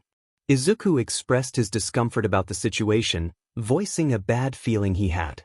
Just then, 𝐒𝐮𝐬𝐽 acknowledged something was amiss when a figure flew past him, causing him to stumble. Eren called out to 𝐒𝐮𝐬𝐽 as he flew to the fallen scout. Staring at 𝐒𝐮𝐬𝐽's lifeless body, Izuku urged Eren to keep moving, insisting they needed to leave immediately. The two continued through the forest, with the remnants of Squad Levi trailing behind. Izuku instructed his companions to handle whoever was pursuing them while he took Eren ahead. Grabbing Eren, he propelled them forward just as a massive lightning bolt struck the forest. From the crackling energy and steam, the female Titan re-emerged, charging toward the remnants of Squad Levi, who braced themselves for the imminent confrontation. As they continued their journey, Izuku and Eren navigated the dense forest in search of Erwin. Izuku's mind raced with worst-case scenarios, worrying whether Squad Levi could defeat the female Titan alone. If they fell, only he and Eren would remain, and Izuku vowed to protect Eren from the female Titan at all costs. Approaching a large clearing, they planned to gather supplies from fallen scouts when a chilling scream echoed behind them. Eren appeared ready to investigate, but Izuku urged him to move forward. After quickly resupplying from their fallen comrades, they took off, flying as fast as they could. Izuku heard distant stomping, a sound Eren missed. A heavy sigh escaped him. If those sounds belonged to the female Titan, Squad Levi was in serious trouble. He glanced at Eren, who was focused on their surroundings, and smiled reassuringly. He instructed Eren to keep moving and not look back, then turned to face the danger, holding his ground in the air. Eren called out in confusion, but Izuku simply saluted him and launched him away from the area. Moments before Izuku prepared for his final stand, Squad Levi engaged the female Titan. They darted around her, skillfully targeting her musculature. In a decisive moment, they managed to sever her arms from her nape, and 𝐿D prepared to deliver the final blow. He leaped toward the nape, determined to ensure she would not return. But just as he swung his blades, the female titan reacted, catching him and halting his momentum. As she regained her full height, both 𝗃𝗃 and 𝐒𝐬 watched in disbelief. They couldn't comprehend how she had seen 𝐒𝐿D. The female titan then expelled 𝐒𝐿D's remains, leaving him lifeless on the ground. 𝗃𝗃, now on the ground, noticed the female titan beginning to recover her lost musculature. Panic surged through her as she realized the impossible. The titan had healed an eye in mere moments. As she processed this, 𝐒𝐬 shouted a warning, but it was too late. The female titan's foot crashed down, sending 𝗃𝗃 into a nearby tree. 𝐒𝐬, heartbroken, let his tears flow as he charged in fury, managing to strike the nape.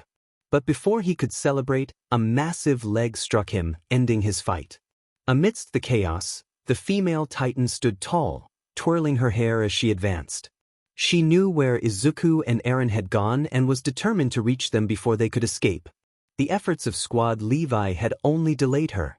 As she approached the clearing, she spotted Izuku hovering above. Their eyes met, and Izuku descended closer to her face. He remarked on how similar she looked to someone he knew, noting their shared hair and eye color. Izuku declared that he would not allow her to take Eren, vowing to prevent her from leaving the forest without a fight. In a shocking display, he bit his hand, summoning a powerful lightning bolt that struck him, creating a massive shockwave. As steam enveloped the area, a colossal titan began to form before the female titan. Towering at 17 meters, this titan was clad in armor and wielded a massive warhammer. It took a few steps forward, and Izuku roared, unleashing steam that pushed the female titan back. She quickly dodged as the warhammer swung toward her, realizing she needed to endure and outlast this new threat. Izuku prepared for another attack, and the battle was far from over. The ground trembled as both titans roamed the area, each determined to defeat the other, their roars echoing through the landscape. The commotion drew the attention of two individuals who had been searching for their comrades. They spotted a massive armored titan wielding a warhammer, attacking the female titan as she deftly dodged strike after strike. Levi questioned Mikasa about Izuku's location, and she pointed toward the armored titan. Levi outlined their plan. They needed the female titan to exert enough energy that she couldn't defend herself against Izuku. Although Izuku appeared to be holding his own, they couldn't afford to let him falter. With that, they made their way toward the armored warhammer titan. As Izuku landed a powerful right hook on the female titan, Levi and Mikasa landed on his shoulder. Mikasa called out to Izuku, asking where Eren was, and he pointed in the direction Eren had gone. Without hesitation, Mikasa took off in search of him, while Levi stood beside Izuku, looking into his emerald eyes. Levi instructed Izuku to damage the female titan enough to prevent her from pursuing them, and Izuku nodded in understanding. With renewed determination, they split up and advanced toward the female titan. Izuku threw a forward right hook, which she narrowly dodged, positioning herself for Levi to strike at her eyes. As she instinctively covered her nape, Izuku seized the opportunity to land several hits on her vulnerable form. He grabbed his warhammer and swung it, but she ducked just in time, feeling a sudden weakness in her Achilles tendon. A near miss grazed her head, sending a few strands of hair flying as a cloud of dust and debris erupted around her. Within the chaos, Levi descended, slicing at her arms and face as she struggled to escape. The two titans cornered the female titan, and Izuku managed to pull her arm away, biting into her nape and pulling back. When the person inside was revealed to be Annie Leonhardt, Izuku froze momentarily before extracting her from the titan's body. As she attempted to shield herself with titan crystal, Izuku crushed it before it could fully form, causing Annie to look at both Levi and Izuku in a mix of concern and exhaustion. As her vision faded, she locked eyes with Izuku, who stood in his human form outside of his titan.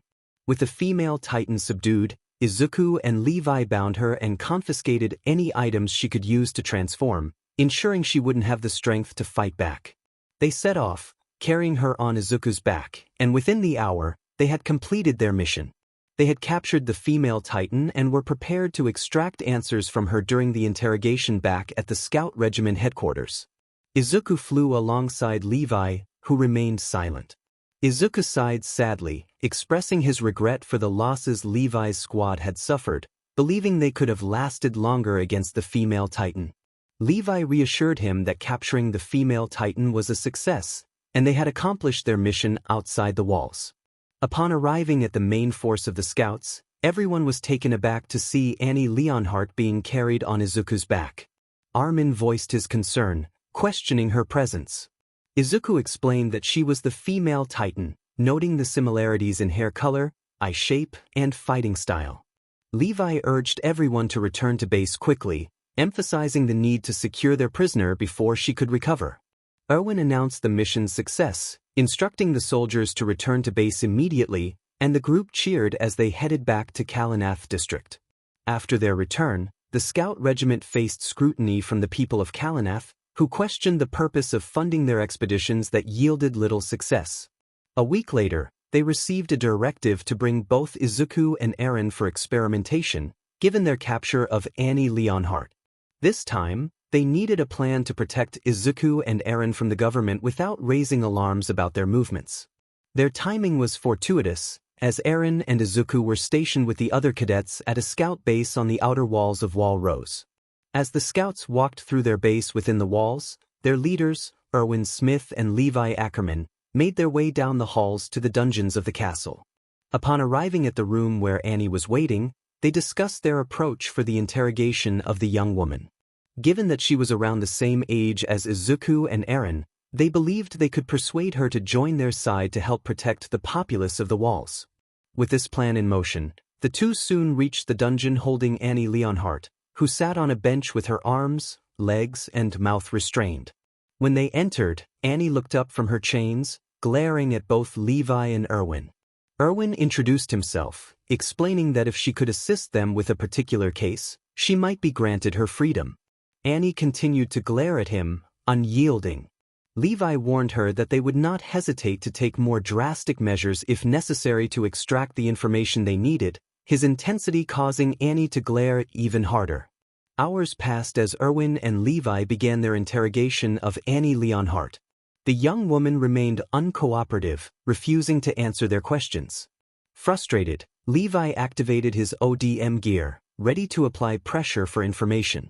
Erwin, wanting to avoid extreme measures, hoped to extract what they needed without causing her harm. However, Levi was determined, fueled by the loss of his squad due to Annie's actions, and needed answers about why they had to sacrifice themselves for two people she barely knew outside of training. Erwin questioned her about her true identity, but Annie only glared back at them, prompting Levi to take a more aggressive approach. He was determined to leave a mark, but nothing seemed to yield results. During one particularly intense hour of interrogation, Erwin theorized about Annie's connections. If she was an intelligent Titan capable of breaching their defenses, who was to say she was the only one? He mentioned her allies, the Armored Titan and the Colossal Titan, and how they had caused chaos in District Shiganshina. He fabricated a story about interrogating her allies and their unwillingness to share information, suggesting that they had met their demise due to her failure to cooperate. This notion seemed to strike a chord with Annie, and for the first time in hours, she appeared confused. With nothing left to fight for, she began to believe her allies were gone for good. Erwin pressed further, asking about her real identity. After removing her GG, Annie declared herself as an Eldian representative from Marley, revealing that they had sent her to the walls to collect the founding Titan's power to conquer the world, portraying it as a heroic mission for her people. Erwin and Levi exchanged glances, intrigued by her revelations. When Erwin inquired about Marley, Annie described it as a corrupt nation on the brink of war, using Eldians as soldiers and Titan creators. She recounted how those trusted by the Marley government underwent rigorous training to gain Titan powers, naming Reiner Braun, Bertolt Hoover, and Zeke Yeager as those who had succeeded. She explained that her mission to capture Eren was to either recruit him or transfer his power to someone else. As Annie spoke, Erwin smirked, and Levi chuckled darkly. When Annie questioned Levi's amusement, he informed her that they had not killed her allies, as they had no knowledge of them until now. With the information she provided, they could ensure that her allies would not breach the walls again. Levi reminded her of the consequences of her actions, emphasizing the families of the scouts she had caused to suffer. He warned her that once the walls were reclaimed, she would face severe punishment for her betrayal. Deep within Walrose, the members of the scout regiment awaited the outcome of Annie Leonhardt's interrogation. One scout captain speculated about the possibility of the female Titan not being alone, pondering the implications of others having infiltrated the walls. It was their responsibility to keep an eye on the cadets and those within their ranks. Mishi sniffed the air, detecting the unmistakable presence of Titans approaching. He turned to his subordinate, instructing her to evacuate everyone in the building. Inside, Izuku sat next to Sasha, brainstorming how to pass the time. He asked Sasha about her plans once the interrogation of Annie was complete. Sasha expressed her hope that Izuku would prepare a big steak for her that night. Izuku agreed but mentioned he would need her help to collect the bounty. As they continued their conversation, Sasha laid her head on the table, closing her eyes.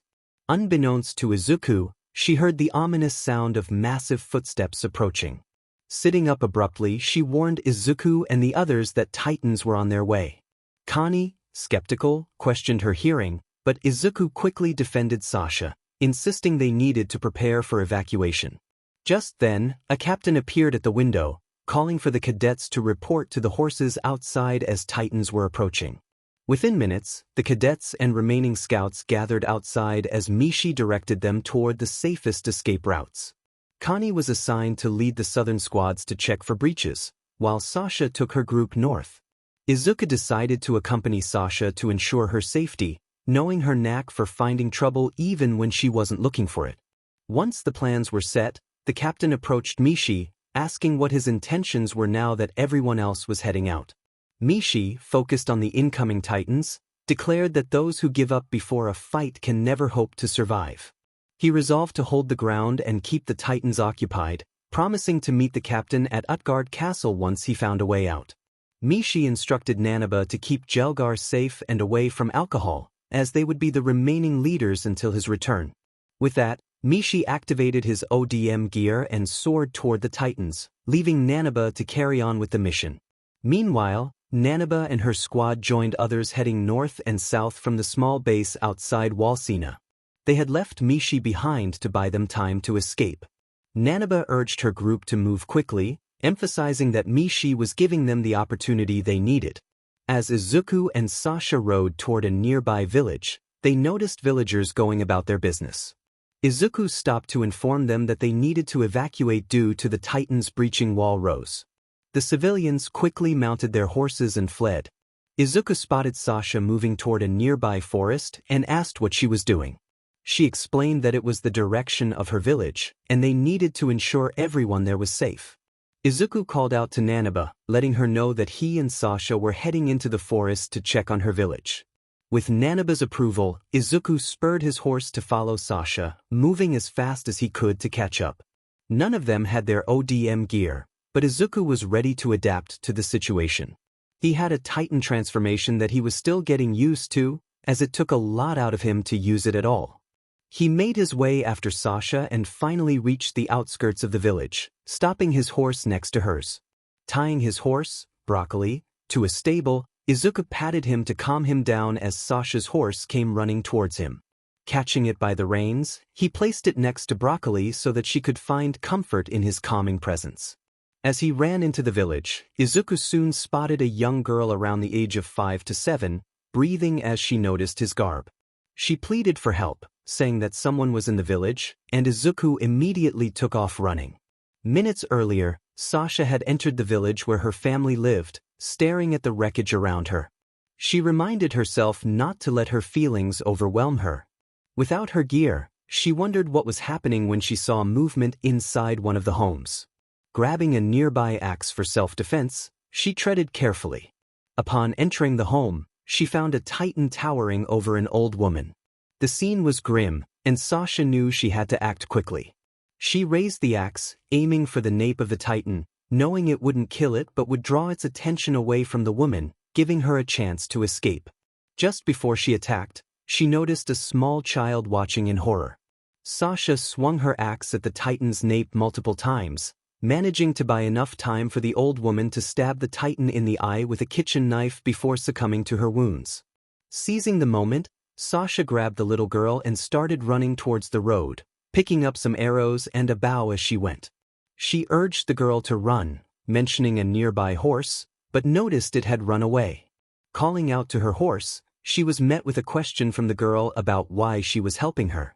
Sasha reassured her that she didn't need a reason to protect someone and urged her to find help.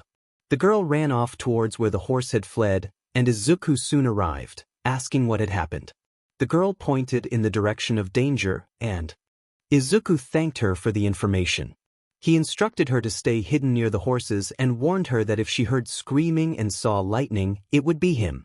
With determination, Izuku ran faster than ever before, knowing that Sasha had put herself in grave danger. As he turned a corner, he saw Sasha being grabbed by the Titan but also witnessed her expertly escape its grip. Izuku jumped down from his vantage point and urged Sasha to jump away as he prepared to transform. She leaped as far as she could before the area erupted in smoke and a massive explosion. Inside the chaos, Izuku bit down on his hand, causing a golden-green glow to envelop him as he transformed into a Titan. Standing at 4 meters tall, he felt smaller than the towering Titan he faced, but his armor formed a protective shield over his body as he approached the creature. Sasha screamed encouragement as Izuku engaged the Titan, tearing off its arms and legs. The Titan attempted to heal its wounds but struggled to stand. Izuku then reached for the Titan's nape, slicing it off with precision. With the Titan defeated, he exited its mouth, feeling exhausted. He rushed over to Sasha, who noticed the markings around his eyes and mouth as he caught his breath. Together, they made their way to the stables where the girl awaited them. Sasha bid farewell to the village before they set off to meet up with 𝗟𝗶𝐻 and the rest, explaining what had happened in the forest. Izuku stated that he had done what was necessary to protect Sasha and the little girl. They took the child to evacuate her to safety within the innermost wall, moving along the outer wall to search for a breach. For the remaining hours of the day, they found no breach and met up with 𝐒𝐮𝐬's squad of scouts, who looked confused. Everyone made their way to 𝗟𝗏𝐽 Castle, where Izuku, using his remaining energy, searched the area to ensure there were no threats. However, when he reached the dungeons, he discovered a severed head lying on the ground, with the rest of the body twitching in the background. Izuku was so taken aback by the sight that he hurriedly left the room, feeling nauseous from what he had just witnessed. He closed and locked the door behind him, running away from the area in hopes that no one would stumble upon it. Looking back, he noticed a faint flicker of lightning dance across the body before it vanished completely. Once inside the room where most of the other scouts were gathered, Izuku took a seat next to Sasha as 𝗟𝗶𝐻 assigned her mission. 𝗟𝗶𝐻 instructed Sasha to head to the walls and send a message to Commander Erwin Smith and Captain Levi. Sasha nodded, grabbed the note, and quickly mounted her horse, disappearing into the night. Izuku felt a sense of relief wash over him as he watched her fade into the distance. He settled down near Ymir, Krista, Connie, Reiner, Bertholdt, 𝗟𝗏, and 𝗟𝗏𝐻 while a few scouts climbed to the top of the building, illuminated by the moonlight. 𝗟𝗏 asked Izuku if he had found anything in the basement, to which Izuku shook his head, his face pale. 𝗟𝗏 expressed his disappointment, wishing there had been some drinks available. 𝗟𝗏𝐻 reminded him that they couldn't afford to have him under the influence if Titans were nearby. 𝗟𝗏 defended himself, claiming he had taken down more Titans while drunk than sober, prompting a light-hearted laugh from the group. Connie then shared his observations about a village to the south, mentioning that a Titan inside his mother's home had spoken to him. 𝗟𝗏𝐻 was skeptical, noting she had never heard of Titans being able to talk. Connie insisted that the Titan had welcomed him home, which made Ymir laugh at the absurdity of it. Connie urged Izuku to believe him, and while Izuku expressed his support, he cautioned that they shouldn't let it cloud their judgment. He suggested they all get some rest, knowing the day ahead would be long. As the moon reached its zenith, the sound of footsteps on the stairs alerted Izuku to someone approaching. A scout burst in, calling for everyone to wake up as Titans were moving around the building, causing panic among the group. 𝗟𝗏𝐻 exclaimed that it was absurd for Titans to be active at night. The scout explained that he had seen movement in the moonlight, and they all rushed to the rooftop. Upon reaching the top, the scouts were taken aback by the sight of numerous titans surrounding the base. 𝐒𝐮𝐽 growled in frustration, declaring that titans were not supposed to be active at night. 𝗟𝐼𝐻𝐵 checked her blades and gas, and 𝐼𝐼𝐻𝐿 questioned how they would defend themselves without weapons. 𝗟𝐼𝐻𝐵 turned to Izuku, asking if he could transform with full strength, but he admitted he was still winded from earlier. 𝗟𝐼𝐻𝐵 then declared it was time to show their skills as scouts. She stood at the edge of the building, drawing a blade from her ODM gear and preparing to jump with the other scouts. They leaped from the top of the castle, showcasing their abilities as they took down titan after titan. Izuku, however, was concerned about how long they could sustain this against such a large group, knowing their gas supplies were limited. 𝐾𝐭𝐤 pointed out a particularly large titan heading toward the wall, and Izuku noticed a look of fear on 𝐼𝐻𝐻𝐿 and 𝗏𝗏𝐻𝐿's faces that he had never seen before. When he asked if they were all right, 𝗏𝗏𝐻𝐿 hurriedly explained that the titan was larger than most they had encountered and seemed intelligent. Izuku was wary of their reaction but couldn't shake the feeling that this titan appeared more like a furry ape than a typical titan. About 15 minutes later, it became clear that 𝐒𝐽 and 𝗟𝐼𝐻𝐵 were the last two scouts standing. Izuku reached out to help them, but they were just out of reach. 𝗟𝐽 lamented his earlier wish for a drink as he struggled with his broken blades. Determined to save her ally, 𝗟𝐼𝐻𝐵 maneuvered around the titan and managed to take it down, though she broke her blades in the process. As 𝗟𝐽 was thrown into a section of the castle that had been destroyed, 𝗟𝐼𝐻𝐵 attempted to escape but found her gas had failed her, leaving her with a worried expression as she sensed a presence behind her. Turning around, she found a massive group of titans staring at her as if she were a prime meal. Inside the building, 𝗟𝐽 managed to find the alcohol he had wished for, only to be suddenly grabbed by a titan from outside and pulled out, hitting his head against the bricks.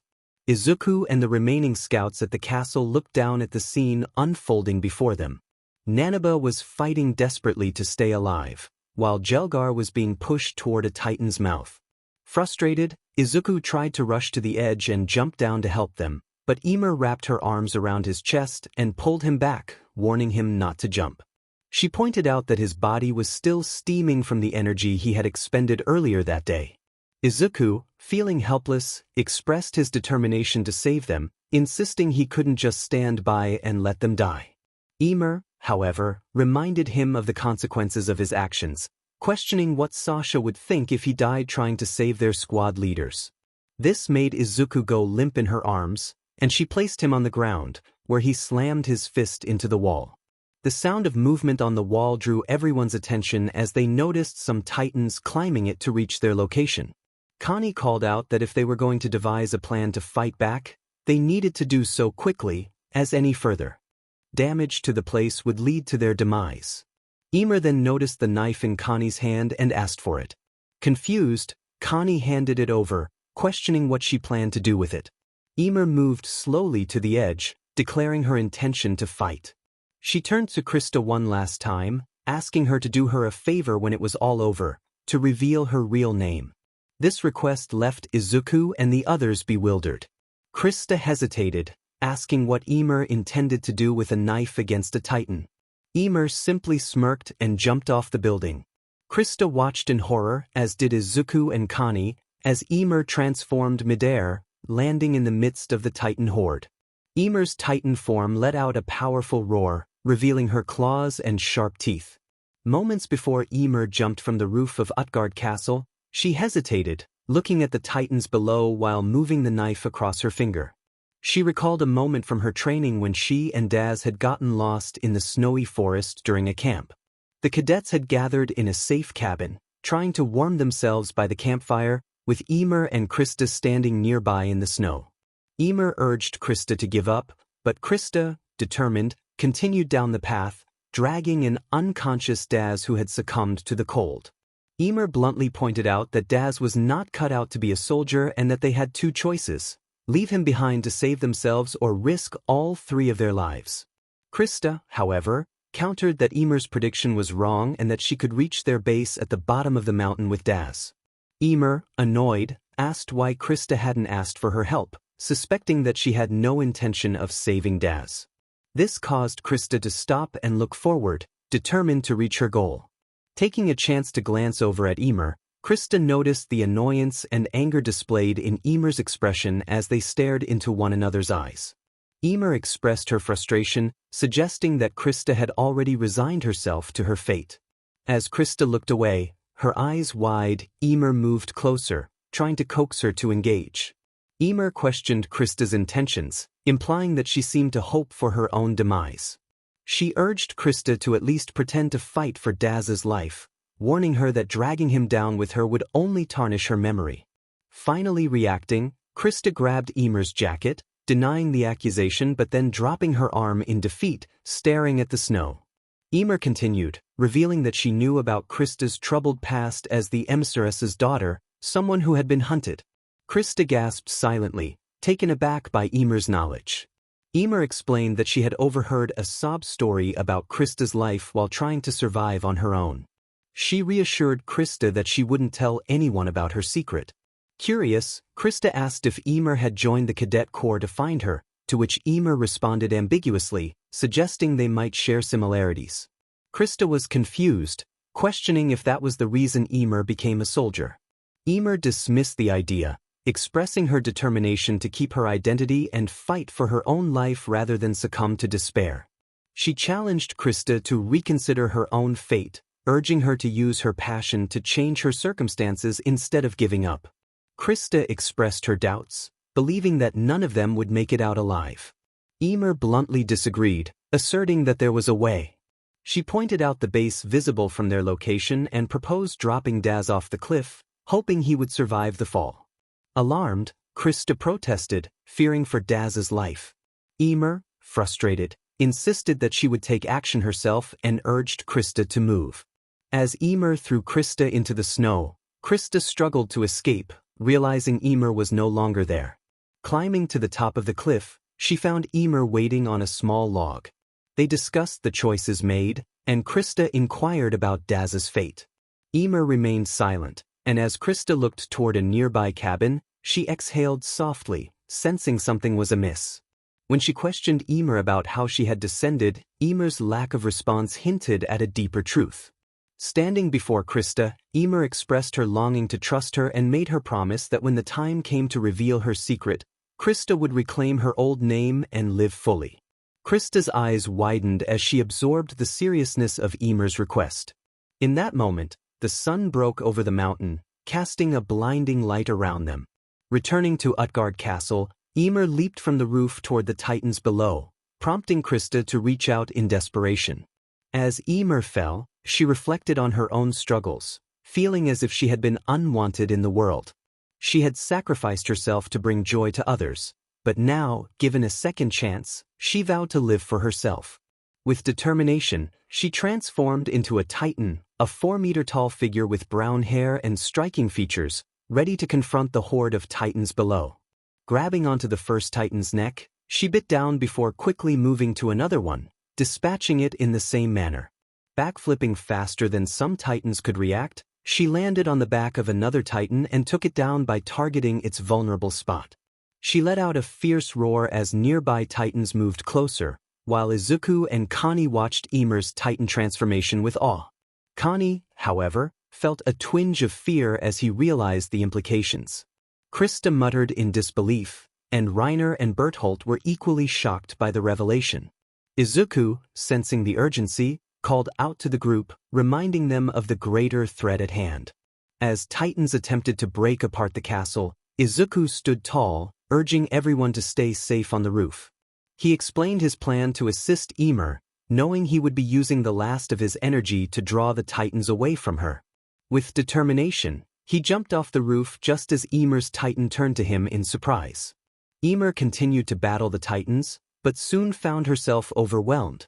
Suddenly, a lightning strike hit close to the castle, and a massive version of Izuku's Titan landed with a thunderous roar. A Titan lunged at him, but Izuku dodged, causing the Titan to crash into the castle. As the ground shook, he created a crystal barrier from his axe, freezing the Titan in place. Izuku's Titan form launched a counterattack, pushing back the nearby Titans. His roars attracted the attention of all the Titans in the vicinity, allowing 𝐒𝐮𝐬 to escape while he acted as a distraction. Climbing the tower, 𝐒𝐮𝐬 looked at the group, urging them to grab her as she prepared to leap away. As they descended, they heard Izuku's Titan cry out in distress. When they looked over, they were horrified to see his Titan form struggling against the remaining Titans. With one leg severely injured, he limped toward them, steam bursting from his mouth as he collapsed. In a desperate moment, 𝐒𝐮𝐬's Titan caught him in her mouth just as the group fled the castle, leaving behind the remnants of the battle. Meanwhile, the scout regiment rushed toward 𝗟𝗏𝐽 Castle, alerted by the sounds of Titans roaring in the distance. They halted when they spotted a 4-meter-tall Titan with brown hair, carrying those who had been at the castle, including an unconscious Izuku covered in slime. As the Titan approached, the scouts prepared to attack, but Krista called out to stop them, revealing that it was 𝐒𝐮𝐬. As steam erupted from 𝐒𝐮𝐬's Titan, she revealed her human form and urged the scouts to leave.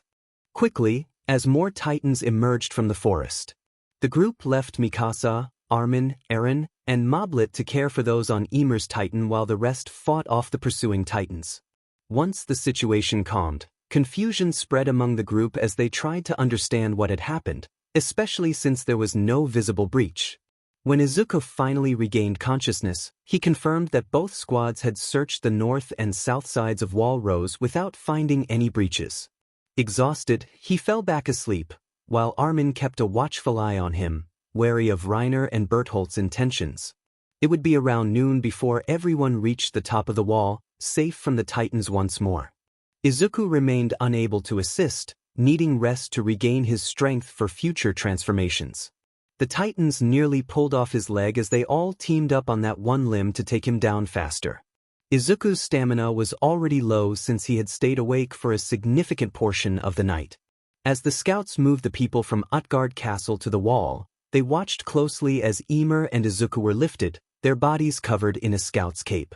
The two were sleeping soundly, their chests rising and falling softly.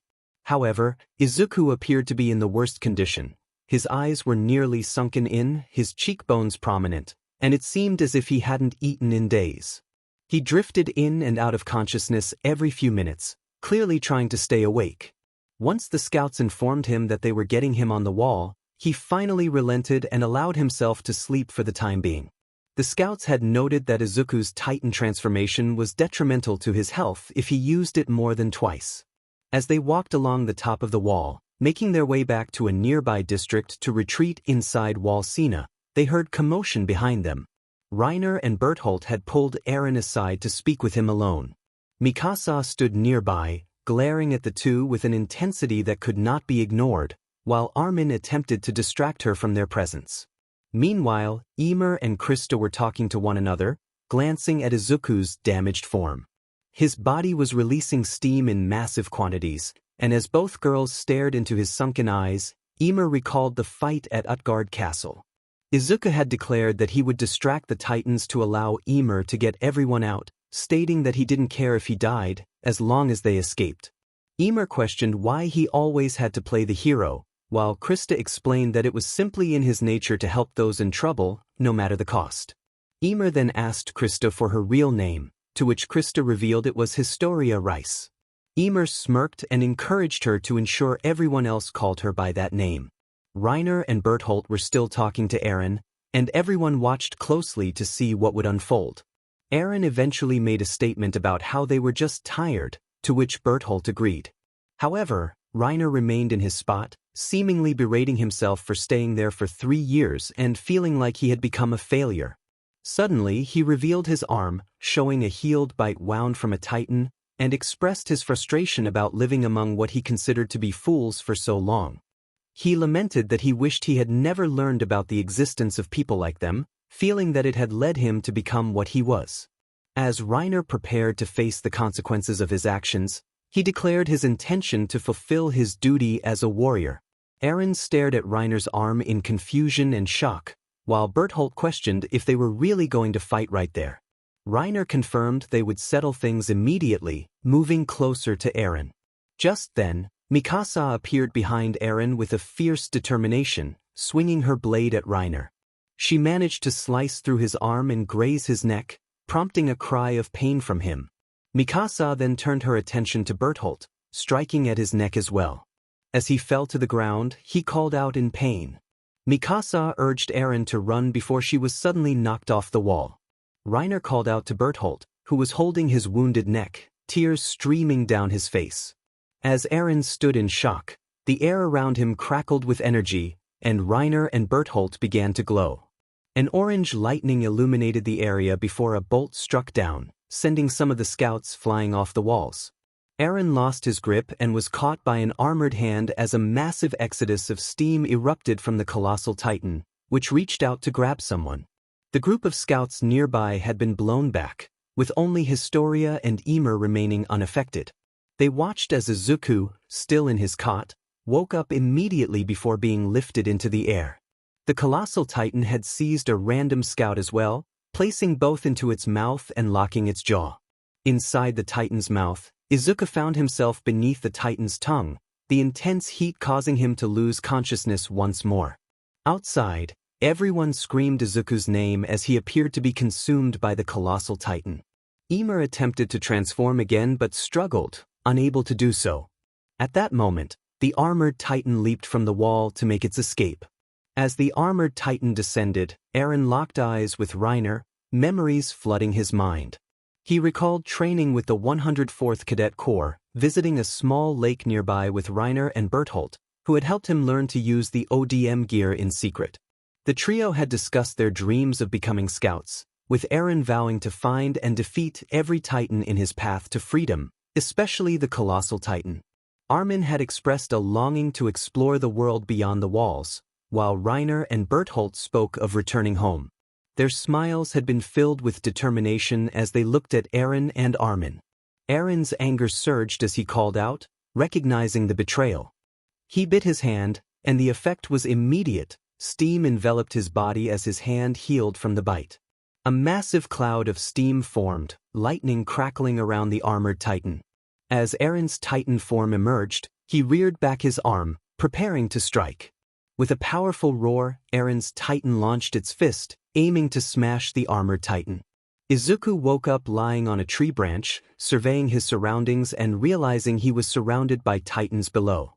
He sat up quickly, careful not to hurt himself, and noticed Reiner and 𝗏𝗏 watching him with concern. To his right, Eren was sleeping against the tree. As Izuku attempted to stand, he discovered his forearms were missing, ending at the elbows, and he saw small drops of blood along with steam escaping from beneath his coat. Pulling his coat aside, a burst of steam escaped, revealing that his legs were in perfect condition. Standing on the branch, he approached Eren and gently shook him to wake him. Izuku inquired about Eren's well-being, but Reiner interjected, stating that Eren would be asleep for the rest of the day after their intense battle.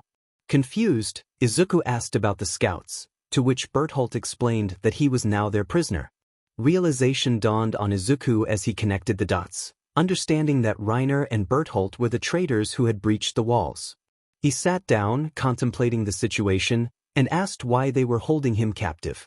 The two exchanged glances before Reiner explained that they had initially intended to capture Ymir but had settled for Izuku, who possessed powers they could not allow to roam free.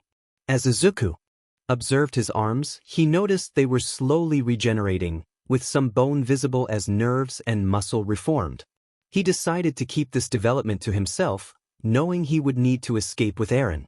He couldn't confront Reiner and 𝗏𝗏 in a weakened state, even though he felt revitalized after his rest. He was still using energy to heal. He needed a plan to get both him and Eren out of their predicament. Time passed, and Izuku finally felt his hands again, finding them fully healed, albeit a bit tender from the regeneration. As he looked at Reiner and 𝗏𝗏, he noticed Eren was awake and vocally expressing his determination to defeat them. Sensing that Eren's anger could lead to reckless actions, Izuku felt compelled to intervene, silencing Eren momentarily. As he scanned the forest, he could sense the titans nearby while Reiner and 𝗏𝗏 gathered their strength to move on. It hadn't been more than a few hours when a shot fired into the sky, glowing green, and Izuku couldn't wait to start running with Eren. Grabbing the young man by the waist, Eren let out a shout as Izuku bit down on his hand while falling towards the ground. Izuku instructed Eren to hide on his upper neck, promising to cover him with his armored hands before they escaped. Transforming into his full Titan form, Izuku prepared for their flight. Eren urged him to shake off their pursuers as he landed on Izuku's armored chest and climbed to the neck area. With his hands covering Eren, Izuku took off, hearing a transformation behind him. Turning his head slightly, he spotted his counterpart charging towards him at full speed, prompting him to increase his own pace. Both armored titans raced towards the smoke signal flare, breaking through the trees as Izuku pulled Eren out of his neck and held him securely in his hand. He felt movement on his nape and head and looked to see the scouts arriving, with Mikasa and the rest of their friends among them. Ymir, in her own transformation, stared into his eyes from his right. The Titan asked Eren if he had secured himself, and Izuku nodded. Holding up his fist, it was clear Eren was covering his eyes as Mikasa swooped in, grabbed him, and flew off towards her horse, taking him as far away as she could. Turning around, Izuku faced the incoming Reiner, pushing his arms out in a wide tackle formation as Ymir jumped from him, followed by the rest of the scouts. When Reiner tackled Izuku to the ground, the young armored titan rolled across the ground and flipped Reiner into the air, sending him further away from Mikasa and Eren. The two armored titans engaged in combat, exchanging powerful attacks. Reiner threw a right hook, which Izuku caught and pulled, then grabbed Reiner's head and slammed it against his armored kneecap, sweeping the titan's feet out from under him. A loud crash echoed as Reiner hit the ground. Izuku then lifted Reiner by his feet and tossed him over his shoulder towards the forest. Reiner crashed through multiple trees, skimming across the area before stopping just shy of a massive tree, where he encountered another titan.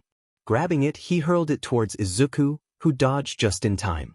Unbeknownst to him, the titan began to chase after Mikasa and Eren, wearing an unnatural smile.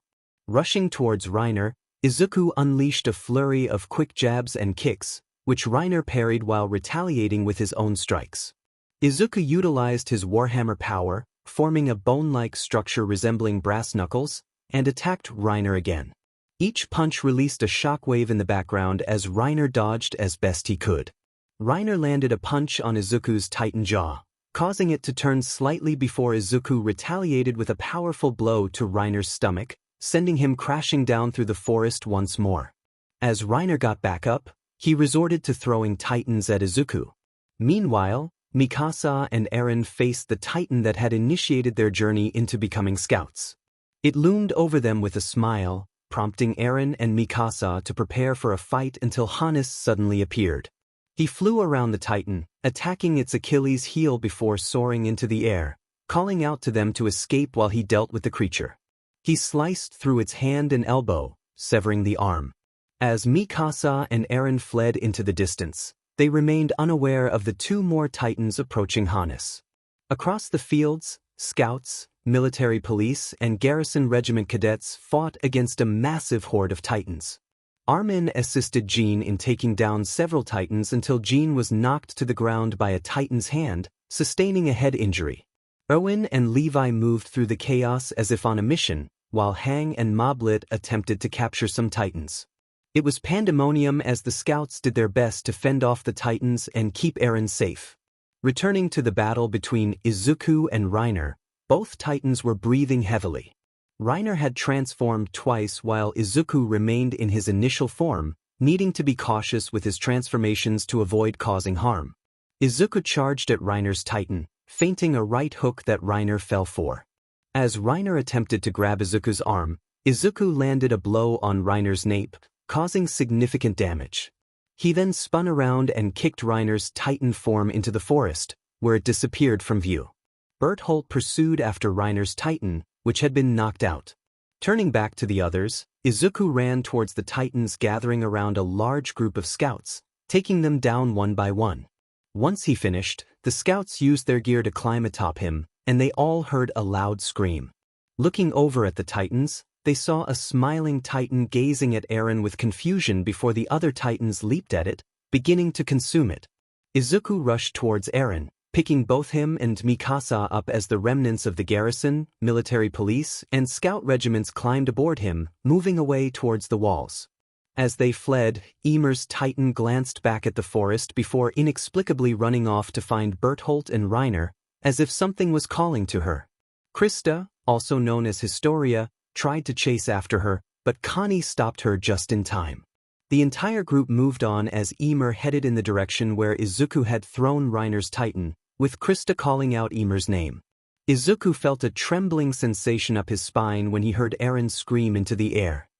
He could have sworn he felt something akin to lightning coursing through his veins, as if he had received an order from the highest being. Shaking off the sensation, he focused on getting back to the walls.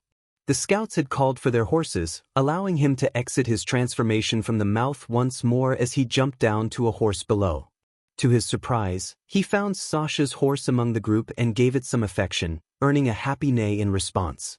The rest of the scouts would look back on this daring mission to retrieve Eren with a sense of pride, having saved not only one Titan shifter on their side but two. Izuku and the rest of the scouts were inside a small cottage while 𝐼𝐻 had been called to 𝗂𝗧 district for something important. They had no idea why 𝐼𝐻 was needed, especially since they were making great strides in reclaiming lost land from the Titans. The fact that their leader was summoned before the king felt suspicious to the entire scout regiment. At that moment, the group was making plans to move forward, their forces reduced after the last excursion to rescue Eren and Izuku from Reiner and Bertholdt. As they conversed, Levi walked through the doors with Hang, bringing shocking news. Levi informed them that Pastor Nick had been murdered while in police custody the previous night. Izuku stared at him in confusion, recalling that Pastor Nick had worked closely with the government and had even attempted to have both him and Izuku killed. Levi confirmed that Pastor Nick had known about the Titans that made up the walls, which had been their protection. Hang posed the question that weighed heavily on everyone's minds. If humans were needed to create a Titan, did that mean the walls were all Titans? Eren expressed concern for his and Izuku's safety, and they exchanged worried glances. Levi explained that they needed to leave the area, as 𝐼𝐻 had been arrested for treason against 𝗟𝗘. The situation was dire. The military police intended to execute 𝐼𝐻 publicly in 𝗂𝗧 district later that week.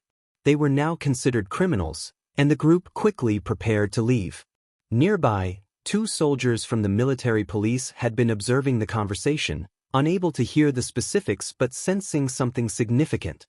They departed before being detected by Levi and Hang to report the scouts' location to their superiors. In an interrogation chamber, 𝐼𝐻 stared blankly at the wall, bruises marking his face and upper chest.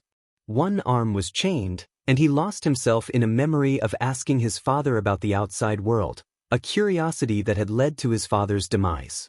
Shaking off the memory, he was visited by Hang, who was positioning herself close to the government, set to become the new head of the scouts upon 𝐼𝐻's execution. Hang inquired about his treatment, and 𝐼𝐻 shook his head, expressing his concern about the government's intentions. He emphasized the need to overthrow them, as they would not allow the scouts to leave the walls with funding for what could be their last expedition. Hang asked about his plans, and 𝐼𝐻 instructed her to meet him at a specific address, warning her that not everyone in the government could be trusted. He urged her to inform Pixis and Nile about their actions. After their conversation, Hang left 𝐼𝐻 to his fate and made her way to the new base of operations for the scouts. She had witnessed the military police's destruction of the cottage, realizing they were dangerously close to discovering their new location. Riding her horse to Utgard Castle, she contemplated the new weapons she was developing for their upcoming mission outside the walls. This would be their final expedition, based on 𝐼𝐻's notes, some of which were difficult to decipher. However, she was intrigued by the new weaponry being prepared to confront the armored Titan when the time came. Not only that, but Levi's own weapons were to be upgraded to withstand the new threat to the walls, a beast-like Titan capable of throwing rocks. Hang arrived at the new base of operations for the scouts, stopping at the stable before entering the old building. She observed the group cleaning and found Levi drinking tea in his unique way. Gaining his attention, she sat down near him. Levi inquired about the old man's request, and Hang smiled as she explained that his blades were being upgraded to their maximum potential. The rest of the scouts would also receive new weaponry designed to break the armor of the armored Titan, Reiner Braun. Hang handed Levi the notes to read. Levi then shifted the conversation to their plans for breaking 𝐼𝐻 out of prison. He acknowledged that they couldn't move him in his injured state but emphasized the need for more information to overthrow the current king. 𝐼𝐻 suggested that 𝗟𝐻𝐬 could devise a plan while they focused on uncovering the military police's activities, particularly with forces beyond their usual scope. Levi's interest peaked when he learned there was a new player within the military police. 𝐻𝐻 revealed that they had brought a man from the underground into the military police and assigned him a task force. Levi stiffened slightly at the mention of this man, wondering how he would react to seeing Levi as an enemy. When 𝐻𝐻 asked who he was referring to, Levi revealed the name, 𝐾𝐮𝐻. Meanwhile, 𝐼𝐻 was moving through his building when he heard movement outside his main operations room. Opening the door, he encountered a strange man wearing a cowboy hat, who entered with an enigmatic smirk and took a seat. 𝐼𝐻 regarded the newcomer with concern and wariness. The man introduced himself as 𝐾𝐮𝐻, stating that he was taking over for 𝐼𝐻, who was about to go on a vacation of sorts. He assured 𝐼𝐻 that he would take good care of the base, as per the king's orders. 𝐼𝐻, furious, demanded to know who 𝐾𝐮𝐻 was and why he was in his regiment chambers. 𝐾𝐮𝐻 simply smiled and explained that he would be training some of 𝐼𝐻's men to become formidable on the battlefield. He instructed 𝐼𝐻 to send out his forces and prepare for training. After 𝐾𝐮𝐻 left, 𝐼𝐻 picked up a letter from 𝗟𝐻𝐬, his old friend from their cadet days. He called his forces to meet 𝐾𝐮𝐻 outside in the courtyard, informing them of the king's wishes for him to take a break and leave 𝐾𝐮𝐻 in charge for training. 𝐼𝐻 emphasized the importance of making the right decisions under 𝐾𝐮𝐻's control. Once he left the building, he made his way to the location specified in 𝐻𝐻's note. He spent a good portion of his morning walking around 𝗂𝗧𝗟𝗘 district, and when he knocked on the door, 𝗂𝗧𝗟𝗘 opened it, greeting him warmly. 𝐼𝐻 and 𝗂𝗧𝗟𝗘 exchanged pleasantries, discussing the recent discoveries about the outside world, including the identities of the armored, colossal, and female titans. 𝐼𝐻 inquired about the user of the female titan power, only to learn that she had been killed by Levi Ackerman, deemed too great a threat to remain alive. 𝗟𝐻𝐬 then entered the room, shifting the conversation to the need to overthrow the government. 𝐼𝐻 reacted with disbelief and anger, refusing to join what he perceived as a suicide mission. 𝗟𝐻𝐬's cold expression revealed the gravity of the situation, as he reminded 𝐼𝐻 of a woman they both cared for, who had asked too many questions of the government. 𝐼𝐻's denial turned to despair as he realized the truth of her fate. 𝗂𝗧𝗟𝗘 offered 𝐼𝐻 a cup of rum, and once he calmed down, 𝗟𝐻𝐬 revealed that a criminal from the underground was being brought in to take over the military police. 𝐼𝐻 was incredulous, realizing he had essentially been fired. 𝗟𝐻𝐬 then asked if 𝐼𝐻 wanted to hear the plan he had in store, to which 𝐼𝐻 begrudgingly agreed, giving him a limited time to explain. 𝗟𝐻𝐬 and 𝗏storia were the central figures in a story where they would face multiple kidnappings. Despite any speculation about Izuku's strength this season, he was at full power. The chapter of Attack on Titan, Rise to Heroism, was about to introduce some of the most formidable adversaries, starting with the notorious 𝐾𝐮𝐻 Ackerman. As Levi's squad navigated the city, they aimed to escape the walls and return to their base within wall rows. They moved stealthily, trying to catch their pursuers off guard by having a small group create a diversion with fake versions of 𝗟𝐻𝐬 and 𝗏storia while the real ones slipped through unnoticed. 𝐻𝐻 had gathered intelligence indicating that 𝗟𝐻𝐬 and 𝗏storia were once again being pursued, this time by an unknown individual within the walls, intent on causing trouble. The scouts were unable to pinpoint the threat, as it was well guarded by numerous defenders.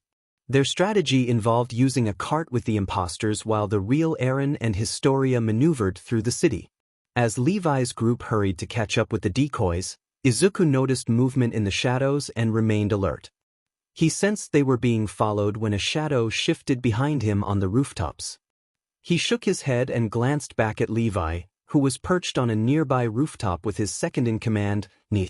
𝗏𝐻 had reddish-brown hair, big red eyes, and a quiet demeanor, which Izuku had observed during their brief interactions. Levi was focused on the group entering a building to gather information about the current leader of the military police. 𝗟𝐻𝐬 had been vague, warning Levi that this individual posed a significant threat to his squad.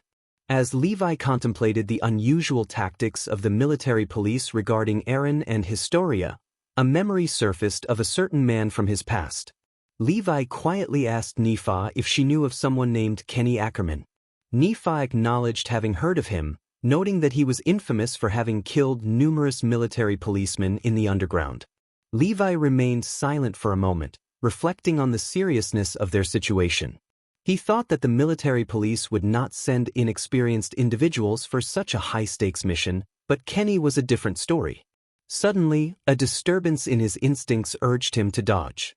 Behind the two scouts, a man wearing a cowboy hat climbed onto the roof, grinning beneath it. He aimed his weapon at them, preparing to pull the trigger when Levi shouted for 𝗍𝐿 to be cautious. A gunshot rang out. Meanwhile, Izuku kept a watchful eye on the wagon from a distance. He sensed something was amiss, and a chill ran down his spine. Then he heard the gunshot in the distance and noticed steam rising from a nearby building. He quickly activated his ODM gear to reach the source of the disturbance, where he saw numerous individuals aiming their weapons at Levi. He contemplated disarming them but realized his priority was to ensure 𝐼𝐻𝐸 and 𝐻𝐼storia's safety. Izuku murmured an apology to the people of 𝗏𝗏𝐻𝐻 before raising his hand to his mouth. He bit down on his hand, and a massive lightning strike illuminated the town near the carriage, drawing everyone's attention. This distraction allowed Levi to escape his precarious situation as Izuku's Titan form reached down, scooping up 𝐼𝐻𝐸, 𝐻𝐼storia, and a fellow scout, cradling them protectively. Izuku's Titan turned toward the wall, aware that Levi's squad was now pursuing him. He heard Levi's voice urging him to take care of the others while he handled his own challenges. Izuku's Titan nodded and sprinted away, determined to keep 𝐼𝐻𝐸 and 𝐻𝐼storia safe from the government. As he dashed through the town, he felt vibrations in the air indicating he was not alone. Several anchors landed near him. He tightened his grip on the protective slots of his Titan form as he approached the wall. The soldiers surrounding him believed they could intimidate him into surrendering the group, but they were unprepared for his roar calling out for his allies. With a thunderous cry, Izuku's Titan summoned Mikasa, Jean, Armin, and others, who arrived just in time to witness the chaos unfolding around them. The group moved toward the wall, climbing to the top as Izuku leaped into the air. Using his strength, he ran up the wall, gaining enough height to cause those riding him to fall off, prompting them to use their gear to catch up. Once Izuku pulled his hands away from his upper chest, he held up the scout, 𝐻𝐼storia, and 𝐼𝐻𝐸, tossing them lightly over to the others. As he fell backward, he turned around and began to swat away the soldiers who were about to give chase. Izuku's Titan form called out for them to run as they took off.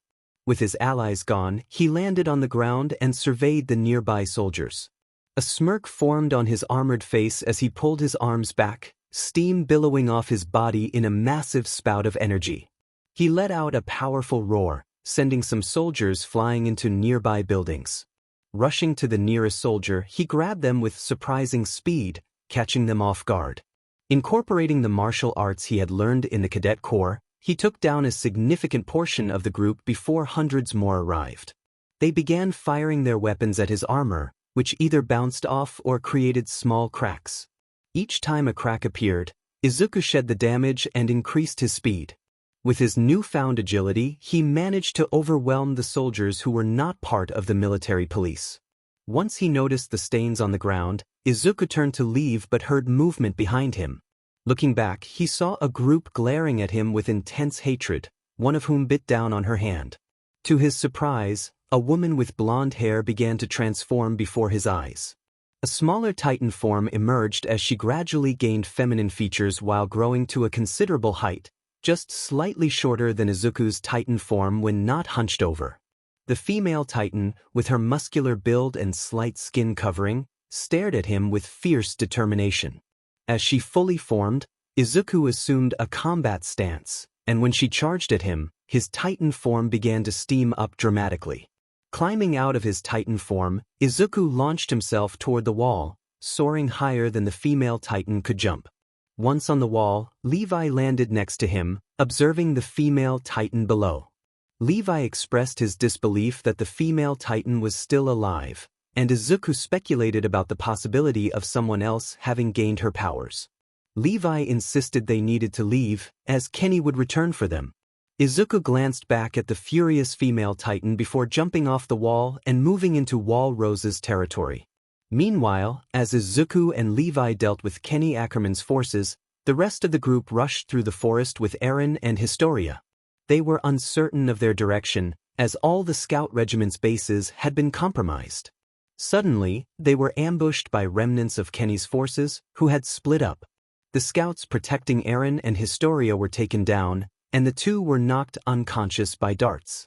Mikasa and the others pursued the cart that had been taken over, but Armin warned them against chasing, fearing for their hostages' safety. Mikasa shot him a fierce glare, but upon seeing 𝐼𝐻𝐬 and 𝐻𝐻𝐬 unconscious, she let out a cry of despair, slamming her fists into the ground. Hours later, Izuku and Levi arrived at the meeting point, with Izuku using his Titan form for transportation. Upon arrival, they found their squad enveloped in a gloomy atmosphere. Exiting his transformation, Izuku allowed Levi to drop to the ground as the squad leader began to interrogate them about the events that transpired. After Armin recounted what had happened, Izuku landed with more force than intended, collapsing slightly as he reflected on his encounter with the female Titan's reincarnation. On his knees, he considered how the new Titan had fought, displaying wild attacks as if they were unfamiliar with their powers. Shaking his head at the thought, he felt a hand on his shoulder and turned to see Sasha looking at him with concern. Smiling at her, he accepted her hand as she helped him to his feet and led him over to the rest of their squad. Since Eren wasn't nearby, Izuku had been increasing the amount of time he could use his transformation without needing to rest since the expedition outside the walls. He could now efficiently use 3 transformations before running out of energy, but that was after consecutive detransformations. He had much more training to undergo before he could wield the power of his Titan form without expending too much energy. He eagerly anticipated that day, believing he would be nearly unstoppable. A few days had passed since the loss of Eren and 𝐻𝐻𝐬, and he and the rest of Squad Levi searched the forest.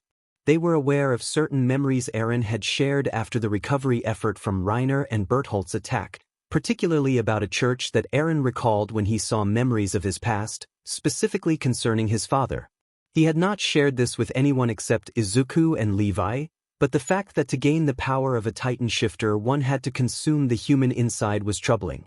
Moreover, Erwin and Levi had discovered that the recent attacks within Wall Rose were due to the Titans inside the walls actually being humans, which was concerning.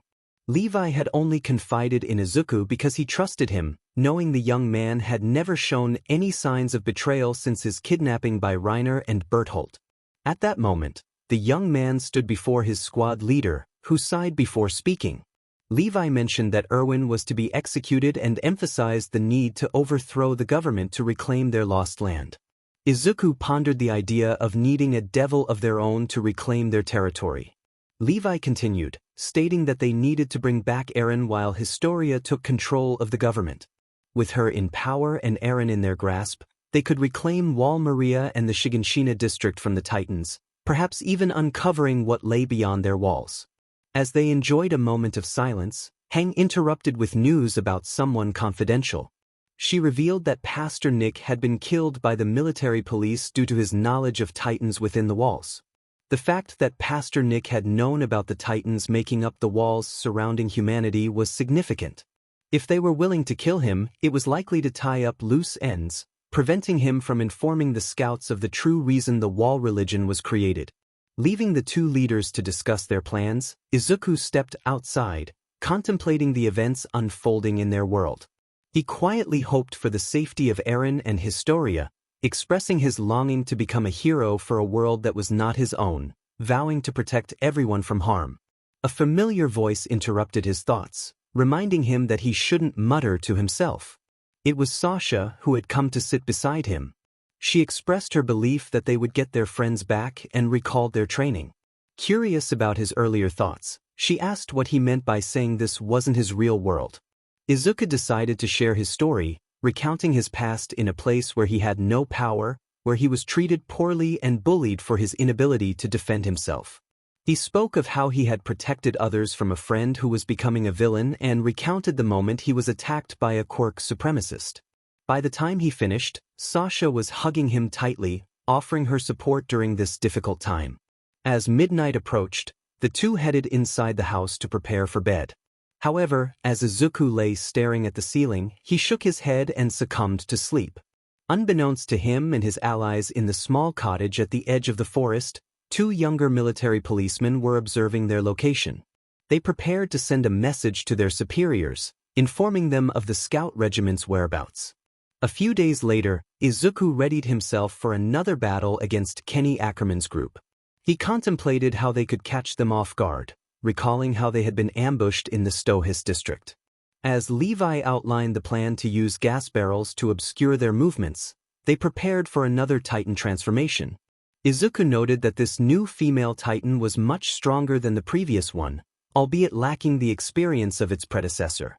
As they moved toward their next location to reclaim their lost allies, Izuku mentally prepared himself for the possibility of being attacked during his transformation. It would take a few hours before they arrived outside the church where everything was set to unfold. Upon entering through the doors, Izuku and the others approached the podium, puzzled about where the true entrance lay. Hang took the initiative to move the podium aside, revealing hidden stairs leading down to the basement.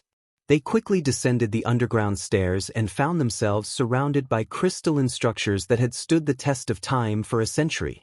As Squad Levi and the rest of the scouts navigated the tunnels, Izuku used his ODM gear to soar high into the air. The moment he was spotted, he instinctively pulled his hand to his mouth as he came under fire. Biting down on his hand, a surge of steam pressure erupted throughout the underground crystalline cave. The assailants continued to shoot at him, hoping to stop his transformation, but he managed to complete it just in time. Before he was enveloped by his Titan fibers, a stray bullet grazed his face, leaving him momentarily disoriented. When his vision cleared, he found himself towering 16 meters above the ground, letting out a powerful roar. A massive 16-meter Titan emerged, signaling Izuku's transformation. Levi recognized the shift and felt the cavern tremble from the shockwave produced by Izuku's roar. He quickly took off with Mikasa by his side, followed closely by the rest of the scouts, as they witnessed Izuku wreaking havoc in the underground cavern. He demolished pillars that the military police officers had been using for cover, causing them to fall and become vulnerable. Levi and Mikasa swiftly dispatched the officers, their blades finding their marks with precision. Izuku's Titan form continued to destabilize the cavern, charging forward and brushing aside soldiers whose attacks barely left a mark on his armored body. He swung his arm, sending some of them flying before delivering a powerful kick to those closer to the ground. Suddenly, a flash of lightning illuminated the area, revealing the rebirth of the female Titan. Levi felt a pang of concern. He had thought he had defeated Annie Leonhardt. However, this Titan appeared different, resembling a woman Kenny had mentioned before his escape from 𝗏𝗏𝗏. The female Titan let out a furious roar, shaking the cavern as she glared at Izuku. Despite his relative inexperience, he was confident in his Titan combat skills. The new female Titan lunged at him, but he deftly dodged the strike and seized her arm. Her expression turned to one of rage as she attempted to retaliate, but her efforts were in vain as her arms began to falter. Izuku lifted her off the ground and hurled her into one of the crystalline structures, shifting his armor to reveal his mouth. Levi, now perched on Izuku's shoulder, looked at him with a mix of confusion and irritation. He asked when Izuku planned to inform him that he could speak in his Titan form. Izuku replied that he intended to share that information once they were out of danger and ready to reclaim 𝗏𝗏𝗏. Levi nodded and prepared to move on. As the scouts advanced toward 𝗟𝗏𝗏 and Historia, Izuku focused intently on the female Titan, who stared back in disbelief at his ability to speak. His armor shifted back into place, and he charged at her, forcing her to evade as his massive fist struck the ground, cracking the crystals beneath. He swept his leg, causing the female Titan to trip and roll, inadvertently crushing some of her allies. With his armor lowered to speak again, he demanded to know how she had acquired her power, asserting that she was not an ally of Annie Leonhardt. The female Titan glared at him with her striking blue eyes and, upon standing, assumed a familiar combat stance. Recognizing the stance, Izuku mirrored her movements, preparing for the next clash. The female Titan sprinted toward him, finally landing a hit on his formidable form. From the perspective of her allies, It appeared that she had landed a significant blow to his face, prompting cheers from below. A massive cloud of steam erupted, obscuring the view, including that of the female titan, who glared at Izuku's glowing green eyes through the mist. He reached out, his surprisingly less armored arms swiftly grabbing her face and slamming her into the ground with astonishing speed and strength, leaving her bewildered by his quickness. With his armored hand, he gripped her left arm and pulled with all his might, detaching it from her titan form. He repeated the process with her other arm and legs until only her upper torso and head remained, staring at him in shock.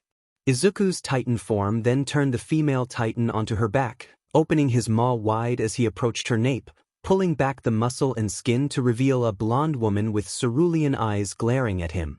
To her surprise, he reached over with a massive hand and enveloped her. She struggled to escape, but the pressure he exerted increased significantly. She was drawn closer to his face, staring at him in fear for the first time since their encounter. He glared back, demanding to know how she had obtained her power. He insisted that there was no other way to gain such power without consuming another titan shifter. The woman responded, asserting that she had only discovered her abilities 5 months prior and that she couldn't win against him. Izuku's titan growled, revealing that he knew someone from the 104th Cadet Corps who had possessed that power before her, and they had been far more skilled in its use. The woman retorted, questioning how he could justify his actions as beneficial to humanity. Izuku's titan explained that their true enemy was not the titans but their own government, which sought to maintain the status quo and allow humanity to be wiped out. He emphasized that the scouts were the only ones genuinely fighting to reclaim lost land. After stating he had a job to do, he dropped her to the ground. With the female titan defeated and her identity revealed, Izuku rushed to catch up with his comrades. He noticed a significant amount of steam rising from deeper within the chambers and hurried toward it.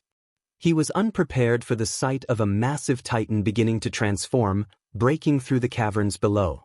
He leaped into the air, landing in front of his friends like a protective shield. Looking down, he saw their shocked and concerned expressions as crystals fell around them, crashing to the ground. Once the ceiling above collapsed, they waited for the right moment to escape the rubble. Once the debris was cleared, a massive lightning strike illuminated the horizon. In its wake, a 15-meter-tall titan appeared, roaring to the heavens before kneeling. Our protagonists emerged from the rubble, gasping for fresh air. Izuku climbed out of his titan's mouth and descended from the towering creature he had controlled from within. As he touched down, his friends rushed to him, checking if he was okay. He reassured them with a smile, brushing off their concerns about his health. He expressed relief at their safety and apologized for the heat generated during his transformation. Mikasa grimly noted that their horses were supposed to take them back to the walls, but it seemed unlikely they would make it. Izuku offered to transform again to carry them, but Levi warned him that he was not fit to walk and needed to be at full strength for the impending battle against the enormous titan, which would dwarf even the colossal titan.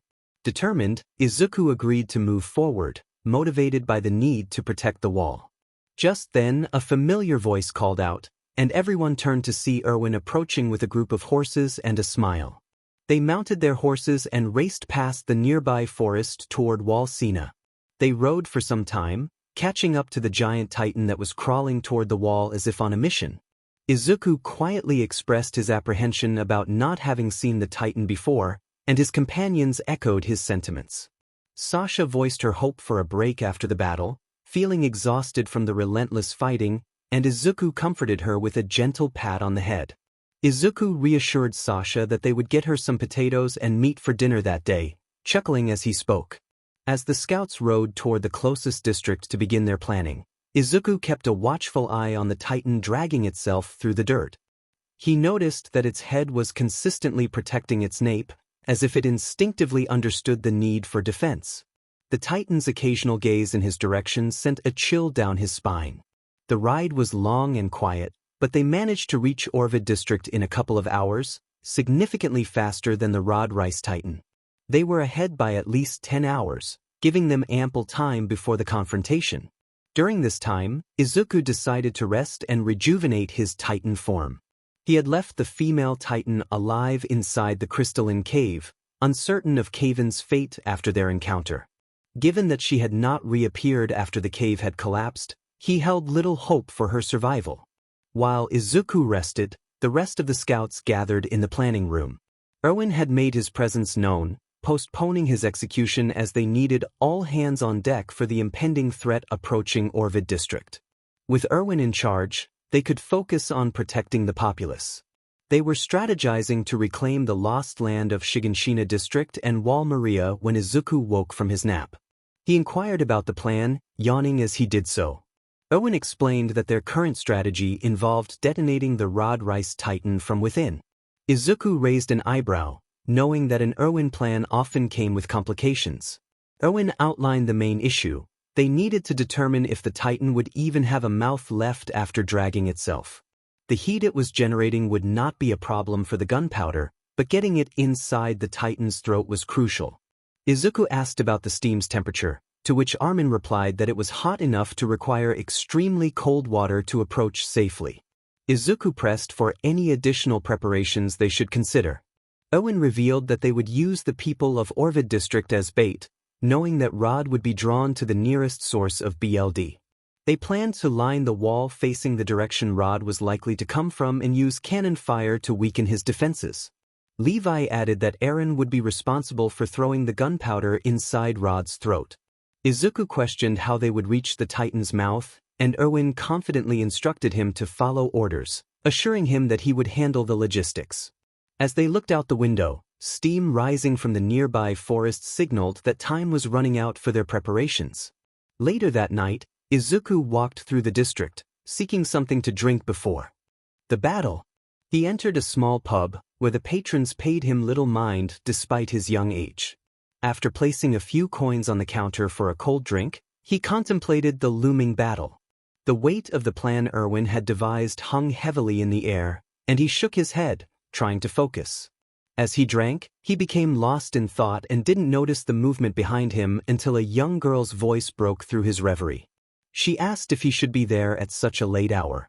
Turning to face her, Izuku saw a little girl looking at him with a mix of confusion and concern. He reassured her that he was simply getting water. Curious, she tilted her head and asked what he was doing there so late. Izuku explained that he was quenching his thirst before the big battle, eager to be at full strength to assist his commander. The girl's eyes lit up when he mentioned Commander 𝐼𝐻𝐬, the leader of the scout regiment, her excitement evident. Izuku confirmed the girl's question, asking if the person she admired was like an idol to her. She expressed her surprise at meeting someone who worked so closely with him, gazing at him with awe. Izuku, feeling a bit embarrassed, told her not to look at him like that and asked for her name.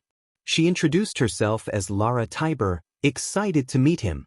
Izuku replied with his name, mentioning his Japanese descent, which intrigued 𝗟𝗏.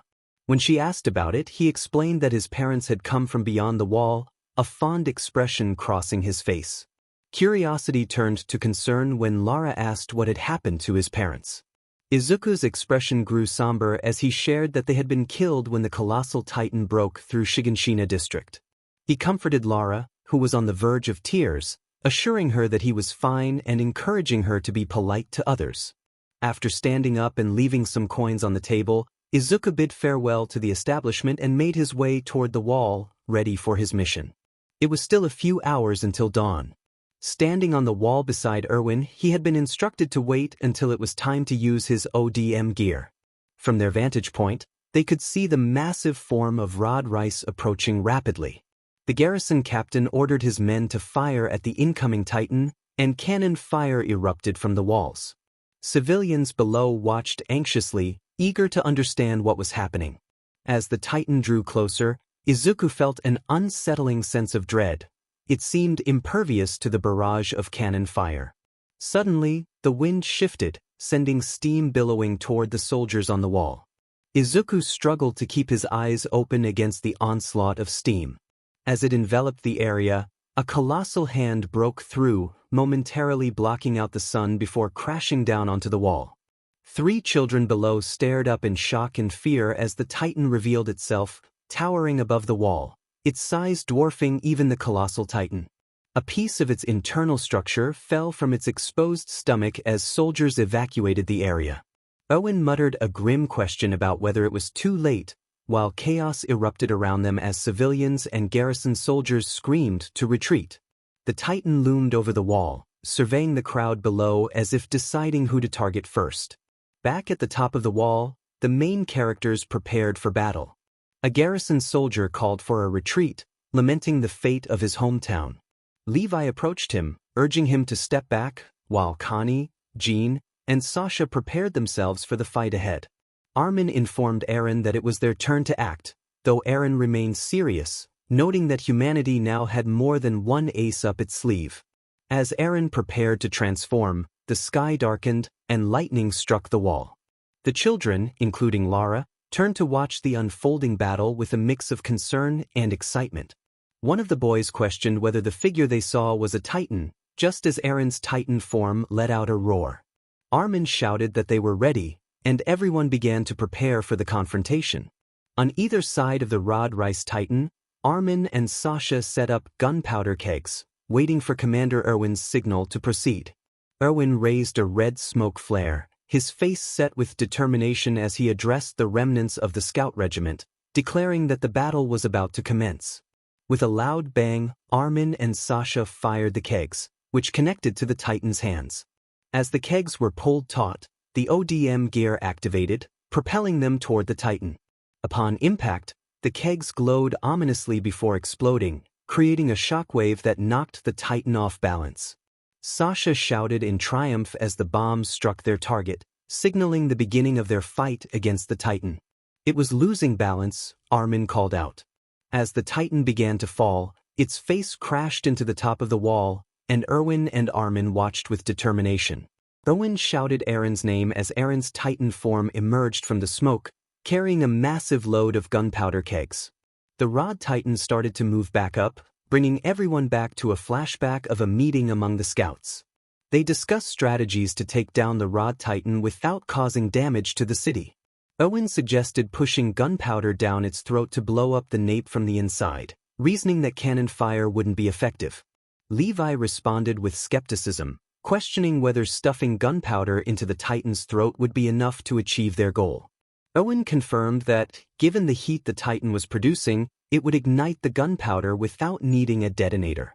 Levi noted that the Titan might protect itself by dragging its face across the ground, making it uncertain whether it could even open its mouth. This was the gamble they faced. With the flashback concluded, Eren stood before the Titan, its mouth wide open. He summoned all his strength to throw the payload inside as he roared with effort, declaring his victory. 𝗟𝗶, Eren exclaimed, launching the gunpowder kegs into the Titan's mouth. Everyone held their breath, waiting for the explosion, but what happened next was beyond their expectations. The explosions rippled through the Titan's body, causing it to burst outward, with massive pieces flying over the wall. Erwin observed each fragment as he swung his blade, rallying his forces to attack. All forces were commanded to finish the Titan with their ODM gear. Erwin reminded them that despite its size, the Titan's vitals were still vulnerable. He recalled that unless they destroyed the main body, it would regenerate and create another shield of heat. Mikasa and Levi worked together, taking down two parts of the Titan simultaneously.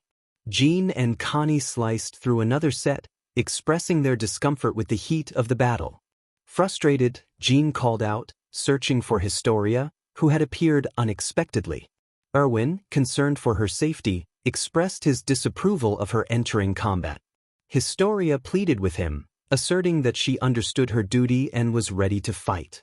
Erwin, acknowledging his own limitations, allowed her to proceed. In that moment, Historia soared through the air as a massive piece of the Titan flew past her.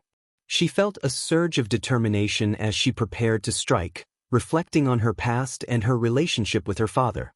As she approached the Titan piece, she expressed her regret for being selfish, realizing this was her first fight against her father. With a swift motion, she sliced through the Titan piece, envisioning her father with a significant cut on his nape.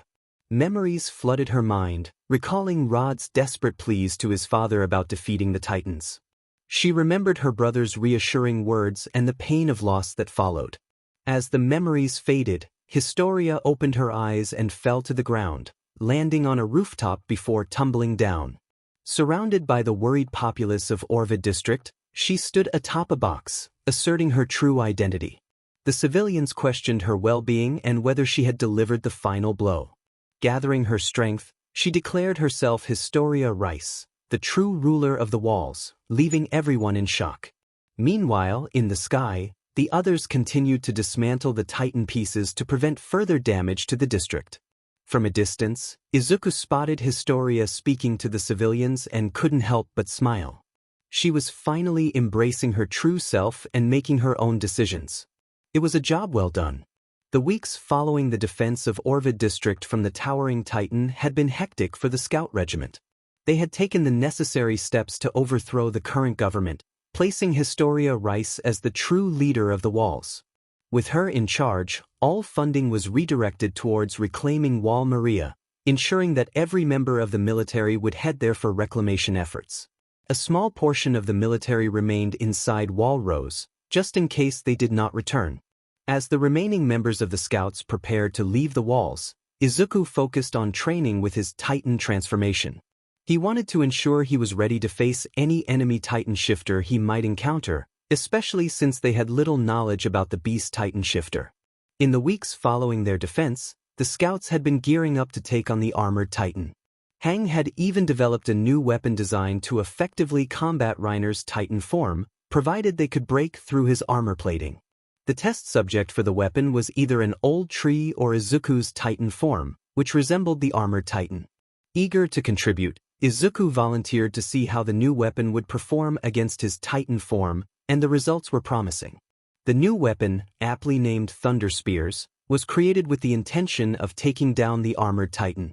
Now that they had prepared sufficiently to confront the enemy waiting for them at 𝐒𝐮𝐦𝐻𝐸 district, their forces gathered in 𝗟𝗏𝐻𝐸 district.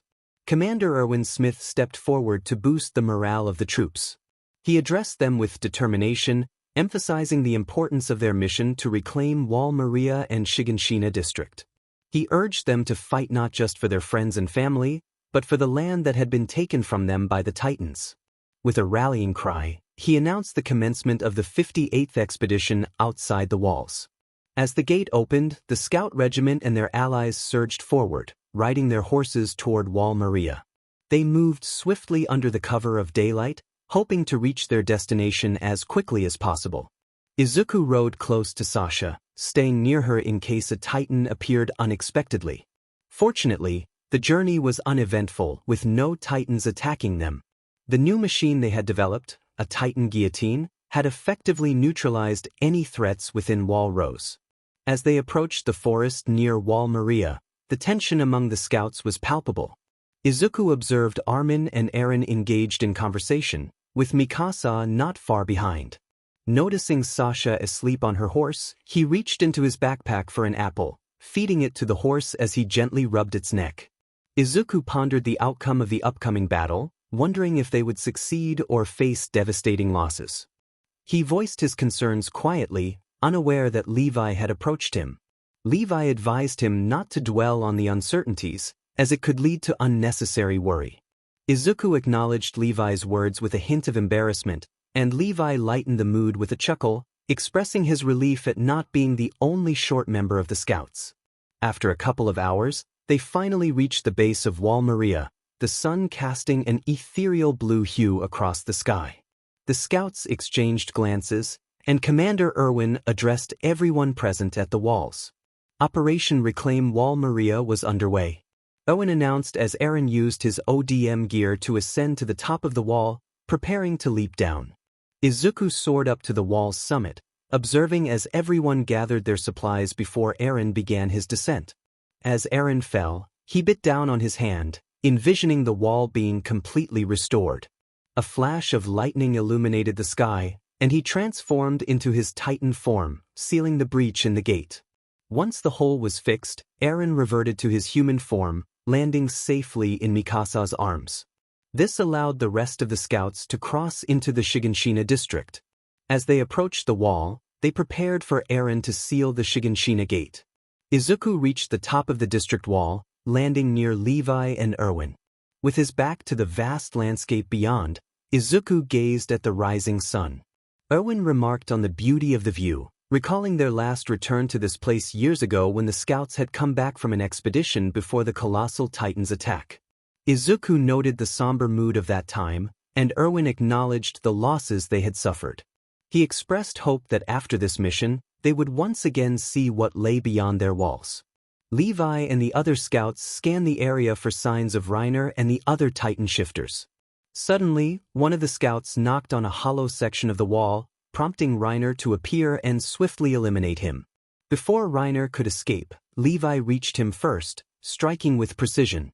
𝐼𝐻𝐻 collapsed, and as he hit the ground, his body began to glow ominously before transforming. Izuku exchanged a glance with 𝐼𝐻𝐻, silently asking if he should engage 𝐼𝐻𝐻, but 𝐼𝐻𝐻 shook his head. Just then, a series of lightning strikes erupted behind them, revealing a massive wall of titans blocking their path. 𝐼𝐻𝐻 commanded the scouts to let those within the walls handle 𝐼𝐻𝐻 while the rest focused on the titans outside. He leaped off the wall, leading the charge, while Section Commander 𝐻𝐻𝐻 stayed behind with her team, including 𝗏𝐿𝐼𝐻𝐻. Sasha, Mikasa, Armin, Connie, and Jean remained to confront 𝐼𝐻𝐻, with Eren transforming into his titan form. Izuku and Levi followed 𝐼𝐻𝐻, determined to keep him safe. As the others engaged 𝐼𝐻𝐻, Izuku's mind raced with concern about 𝗟𝗏𝗠's whereabouts. He suddenly realized something important and called out to 𝐼𝐻𝐻, who turned to him, curious. Izuku expressed his suspicion about an impending event, and as another lightning strike illuminated the sky, both he and 𝐼𝐻𝐻 adopted serious expressions. Izuku glared at the beast titan, sharing his thoughts about 𝗟𝗏𝗠's absence. 𝐼𝐻𝐻 quickly instructed a soldier to inform 𝐻𝐻 of their concerns. Just then, rocks flew toward the wall, blocking their way back inside. Everyone found themselves trapped outside. As Izuku prepared to transform to clear the debris, 𝐼𝐻𝐻 advised against it, explaining that the beast titan would only force him to overexert himself. They needed Izuku's transformation for the upcoming confrontation. Nodding in agreement, Izuku and Levi focused on ensuring the horses were safe. 𝐼𝐻𝐻 contemplated a strategy to confront the beast titan without unnecessary sacrifices. Izuku quietly proposed an idea for a frontal assault, suggesting they launch an all-out attack while signaling for Captain Levi's movements. 𝐼𝐻𝐻 regarded him thoughtfully, acknowledging Izuku's potential as a leader. He placed a hand on Izuku's head, expressing his belief in him as a successor to the scout regiment. Izuku protested, feeling unworthy of such a role, but 𝐼𝐻𝐻 insisted that making tough decisions was part of a commander's duty. He needed to share the plan with the rest of the scouts and wanted Izuku near Levi during the operation. Before they could finalize their strategy, a roar echoed from within the walls, accompanied by the sound of something being hurled by the beast titan. But it wasn't coming for them, it was going over the wall. Levi observed that they had finally brought the colossal titan into the fight, signaling that the real battle was about to begin. He suggested that they start discussing the plan with the rest of the scouts. 𝐼𝐻𝐻, maintaining a neutral expression, agreed and took a deep breath, knowing that addressing his men would be challenging, especially with the risk of them mutinying over his ideas. 𝐼𝐻𝐻 addressed the corps, who were filled with fear. He caught Izuku's eye, and after a nod from 𝐼𝐻𝐻, the soldiers turned their attention to him, concern etched on their faces. 𝐼𝐻𝐻 declared that he had a plan to defeat the beast titan, determination now evident on his face. One of the soldiers questioned the idea of a full frontal attack, expressing doubt about their chances of survival. 𝐼𝐻𝐻 responded that standing still would only lead to more danger, urging them to prepare their horses quickly. A young cadet, with brown swirly hair, asked if they were riding to their deaths. 𝐼𝐻𝐻 confirmed this, stating that if they were to die, it was better to do so fighting.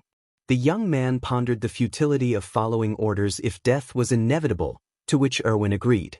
He explained that everything they held dear would mean nothing if they succumbed on the battlefield, but that did not render their lives meaningless. He reminded them of their fallen comrades, whose memories served as motivation for the living. As they faced certain death, 𝐼𝐻𝐻 inspired his soldiers to push forward, refusing to yield to the cruelty of their world.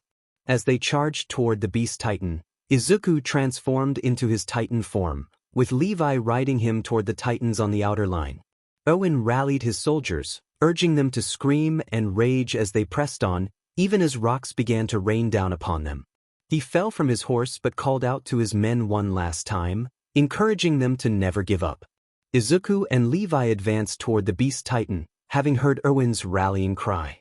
They had gotten close before many soldiers fell, leaving only a few remaining as they prepared to attack. The Beast Titan, having dispatched the last few soldiers, noticed the green mist surrounding him and realized something was amiss. As he scanned the area, he saw his Titan comrades lying on the ground, some even steaming. Suddenly, an armored fist broke through the smoke, and Levi soared above it, ready to strike. The Beast Titan roared and swung his arm, but Izuku ducked just in time. Levi unleashed his skills, severing the Beast Titan's arm, leaving the creature in shock. Izuku's Titan then swung a small hammer toward the Beast Titan's face, which the Titan attempted to block. To his surprise, the hammer broke through, sending his arm flying. Levi took advantage of the moment, slicing the Beast Titan's ankles, causing it to fall. Izuku seized the opportunity to pull the Titan's head off its body.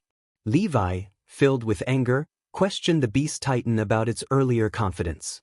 As the Beast Titan focused on reforming its limbs and head, Izuku held it in place while Levi descended from above, landing on its nape. Once there, he began to strike down, clearing away the fur and preparing for a decisive blow. The Titan shifter for the beast cried out in agony before a blade pierced his throat. Levi remarked that they had defeated him, noting that after transforming, if the body was severely damaged, it would be too busy healing to allow a return to Titan form. He pushed his blade through the man's eye, eliciting a cry of pain. Levi demanded an answer to his question, glaring down at the man.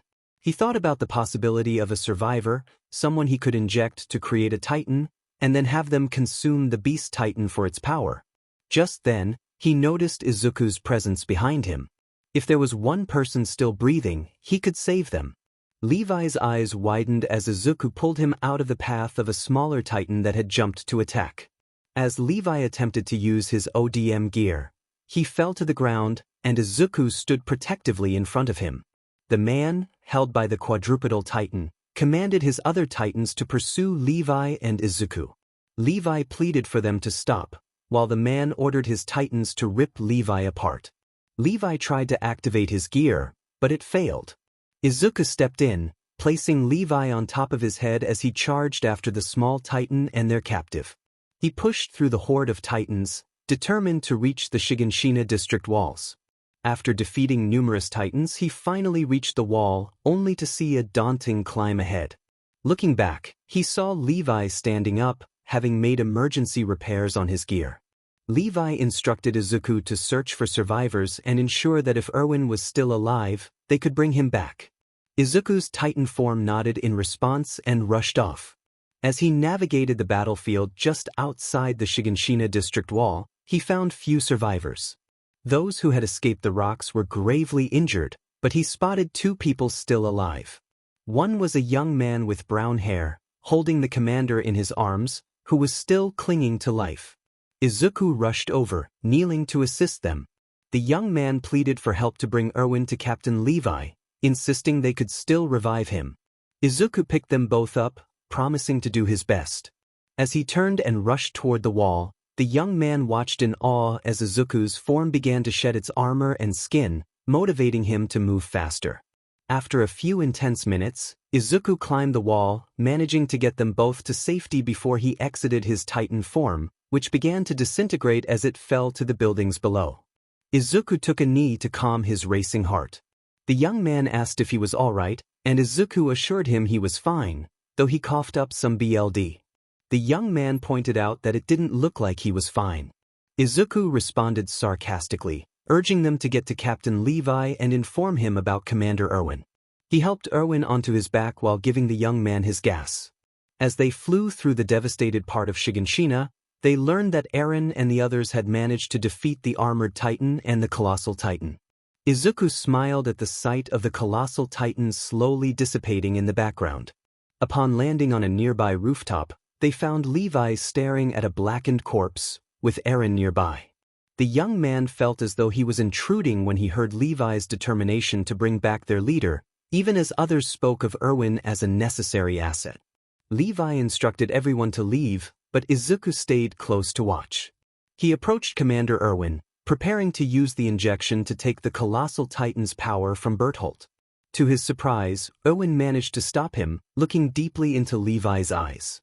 Levi sighed and asked Izuku if he could transform one more time. Izuku admitted he had used a lot of stamina but believed he could manage one last transformation to help them escape. Levi nodded, and Izuku jumped off the roof. Biting his hand, lightning struck down as his titan form appeared, smaller than before, a sign of his waning stamina. Once Levi injected 𝗟𝐼𝐬's body with the serum, he leaped over to Izuku's titan form, watching as the titan, resembling 𝗟𝐼𝐬, reached for 𝗏𝗏𝗏's form. 𝗏𝗏𝗏's cries echoed in the chaos, pleading for help as 𝗟𝐼𝐬's titan form loomed over him. The scene shifted as the group regrouped, finding 𝗟𝐼𝐬 unconscious on the roof. They carefully carried him away from the battlefield towards Aaron's home, with 𝗟𝐻 accompanying them. Aaron, with Mikasa's assistance, managed to remove the beam blocking the entrance to the basement. Descending into the dimly lit space, they encountered a locked door. After attempting to use Aaron's key without success, he decided to kick it down. Inside, they discovered a typical basement filled with medicinal supplies. Approaching the desk where Aaron's father once worked, they opened a compartment only to find a keyhole. Using the key again yielded nothing. 𝗟𝐻 then pointed out a hidden compartment, revealing a few books and a photograph that caught Izuku's eye. The photograph depicted Aaron's father with a woman who bore a striking resemblance to both Aaron and Mikasa, alongside a small boy with blonde hair and gray eyes. The resemblance to the man they had fought earlier was uncanny. Turning the picture over, they found the names inscribed on the back: 𝗏𝐻𝐬, Dina Fritz, and 𝗏𝗏𝐬. Izuku and Levi exchanged bewildered glances, both questioning the significance of the image. Months passed since the revelations in Aaron's basement. Izuku and Levi had grown closer, though Izuku had only gained an inch in height since their first meeting. Despite the ongoing Titan threats and their explorations beyond the walls, he remained one of the shortest among them, much to Levi's amusement. The group ventured towards a massive wall at the edge of their territory, having gathered enough resources for another expedition outside the walls. With the outer areas cleared of Titans, they stood at a location believed to be a Titan emergence point. Climbing the wall that bordered the island of Paradise, they gazed out at the vast ocean, its beauty captivating everyone. Izuku, feeling a sense of longing, moved closer to Sasha, resting an arm around her shoulders as she leaned against him. As he looked out at the horizon, he felt compelled to share something important with the group. 𝗟𝐻, noticing his emotional state, urged him to speak. Izuku revealed that he did not belong to Paradise Island, explaining that he was from a distant country called Japan, a place where superpowers existed for most of the population. He introduced himself as Midoriya Izuku, coming from the future and an alternate world. When he removed his shirt, revealing scars and markings on his body, gasps of concern filled the air. 𝗟𝐻 rushed to him, her curiosity piqued by a hand-shaped scar. Levi stepped closer, placing his hand over the scar on Izuku's shoulder, noting its resemblance to someone his age. He demanded to know the meaning behind the scars. Izuku hesitated, indicating that it was a long story. Encouraged by Sasha, he prepared to share his past after 4 years of conflict. The chapter concluded, marking a significant moment in their journey as they prepared to learn about Izuku's experiences leading up to their current struggles. The timeline was set during an era reminiscent of World War II, where their world was filled with the challenges of that time. The entire island of Paradise was now recognized by the rest of the world as a country inhabited by people who would not accept interference from outside nations. This earned them support from a far eastern country known as Japan, which Izuku recognized as his homeland. Over the years, Izuku and Mikasa had learned about the land of their time, as well as Japan's distant past. It seemed the world was racing to find a way to counter the country of Marley, which had descendants of 𝐼𝐻 Fritz, the progenitor Titan shifter. At that moment, Izuku found himself aboard a zeppelin provided by the Japanese, who had shared their knowledge to help 𝗟𝗏𝐻 construct it. He had observed that 𝗟𝗏𝐻 had lost contact with Aaron, who had entered Marley without a plan. Izuku was tasked with bringing him back without losing the founding titan and the attack titan to the citizens of 𝗏𝗏. As he gazed down at the city below, he noticed a ceremony taking place in the heart of the city. His anger flared as he looked at those responsible for his people's suffering, clenching his fist in righteous fury. Taking a deep breath, he moved toward the Zeppelin's edge, contemplating the innocent lives that would be caught in the conflict between their nations. He expressed his regret, wishing for forgiveness from those who would be affected by their actions. A familiar voice reassured him, reminding him that they could succeed. Izuku voiced his concerns about the innocent civilians who would be harmed, shedding a tear. The voice reminded him that sometimes, to be a hero, one must let go of their morals and make difficult choices to save many lives. Just as they concluded their conversation, a lightning strike illuminated the sky as the man leading the ceremony declared war on 𝐒𝐮𝐬. With the man eliminated, Izuku knew it was time to act. He leaped from the Zeppelin, plummeting toward the ground. As he descended, he bit down on his hand, and another lightning strike occurred, causing the surrounding buildings and fleeing civilians to freeze in place at the sight of him. Some recognized him as one of their own titans, while others noted the differences between him and their titans. As chaos erupted, Izuku charged toward 𝗟𝗏, who was engaged in combat with Reiner and the Warhammer Titan. He formed a battle axe and threw it at the Warhammer Titan, which narrowly dodged the strike. Undeterred, Izuku created a new weapon and severed one of its arms. The Titan stared at him, confusion and fear growing in its eyes. With a swift motion, Izuku transformed his weapon into a katana, striking at the Titan's legs and head. As he lifted the severed leg, he discovered the crystal containing the Titan shifter and tossed it to 𝗟𝗏, who bit down on it. Realizing what needed to be done, 𝗟𝗏 dodged an attack from a newly appeared Titan, which was small in stature, reminiscent of Ymr's Titan form. After 𝗟𝗏 managed to incapacitate the Titan, he crushed its jaws over the Warhammer Titan's shifter crystal. Consuming the BLD from the Warhammer Titan shifter, 𝗟𝗏 discarded the Jaw Titan and prepared to leave the area. Izuku then appeared before 𝗟𝗏's Titan form, forcefully pulling him out. 𝗟𝗏 looked at him with a blank expression, asking what was wrong. Izuku reminded him that he had much to answer for, but now was not the time. They needed to return home. 𝗟𝗏 nodded in agreement. Izuku then called out to Mikasa, indicating that Operation 𝗟𝗏 had been completed. As they prepared to leave, Izuku noticed the Beast Titan and the Cart Titan approaching, their eyes glowing red. Levi and his team engaged them in battle. Using his ODM gear, Izuku flew 𝗟𝗏 away from the chaos and into the Zeppelin, where he urged his allies to initiate their part of the plan. He expressed his sorrow for the treatment the citizens of 𝗏𝗏 had received, even as 𝗟𝗏 questioned the need for compassion toward those who had attacked first. Izuku emphasized that not everyone could act without regard for others, and they should strive to be better. As the hours passed, Levi successfully defeated the Beast Titan once again, capturing him.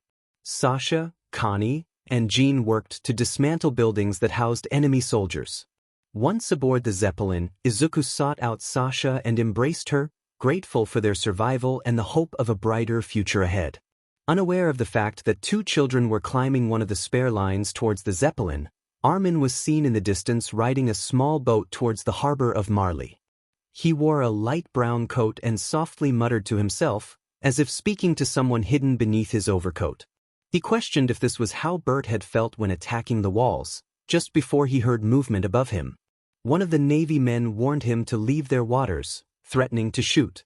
𝗏𝗏, undeterred, declared that he was not afraid of them, but they should be afraid of him. He bit his hand, and what happened next was catastrophic. The transformation triggered a massive explosion, causing the water around 𝗏𝗏 to boil and the area to erupt. Boats were tossed violently, and those caught in the blast faced terrible fates. Standing atop the colossal Titan's head, 𝗏𝗏 gazed at the destruction below, holding a solemn expression. He wondered if this was what 𝗏𝗏 had felt when witnessing the destruction of their town. As he spotted a nearby Zeppelin, he used his ODM gear to fly over to it. He was greeted by the rest of the scouts, who were deep in conversation. However, Izuku, while speaking to Sasha, noticed movement out of the corner of his eye. He saw a little girl holding a rifle, glaring at Sasha with fierce determination. In a moment of slow motion, Izuku attempted to push Sasha out of the way as the bullet flew through the air. Despite his efforts, the bullet struck Sasha's back and exited through her chest.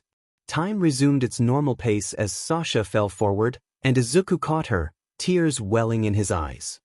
He pleaded with her not to leave him, while Sasha, with a weak smile, reassured him that they would meet again. As her eyes dulled, Izuku's desperation grew. He called for a medic, shaking her gently, but Connie, with concern etched on his face, expressed disbelief at the situation. Jean, overwhelmed with anger, shouted as the little girl was restrained. The atmosphere became tense as everyone turned their attention to the girl, who was shouting threats. Izuku, his expression shifting to one of intense focus, looked at her with a calmness that belied the storm brewing inside him. He approached her, towering over her as she struggled against her restraints. When he knelt down, the girl caught a glimpse of the emptiness in his eyes. He lifted her effortlessly, pulling her close as she tried to look away.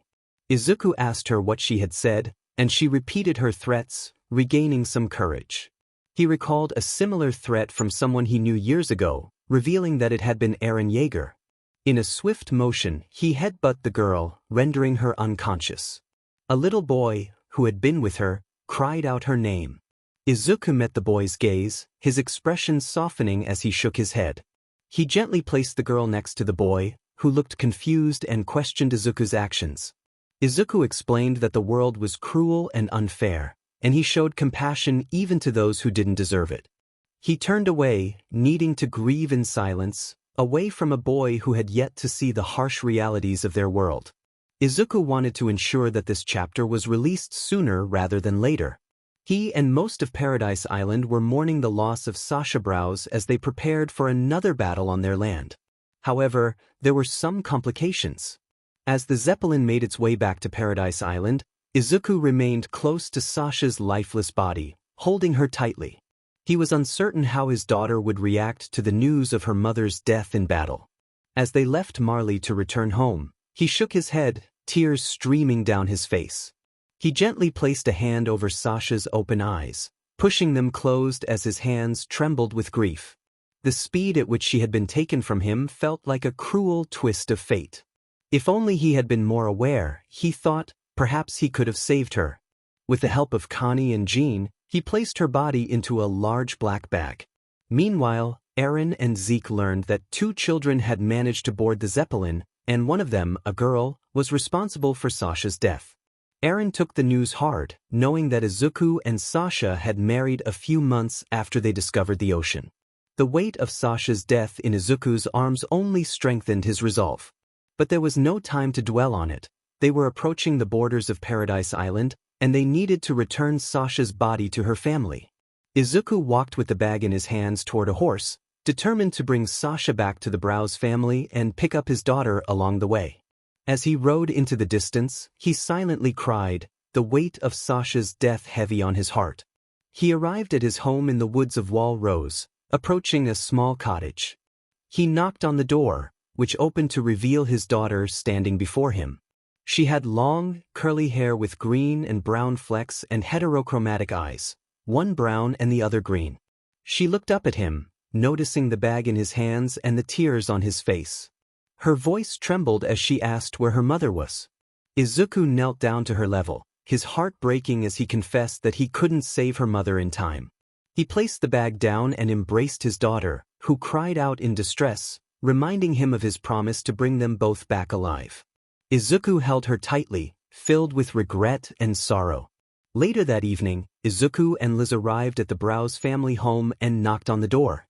When Mr. 𝗟𝗏s opened it and saw Izuku's somber expression, he felt a wave of sadness wash over him.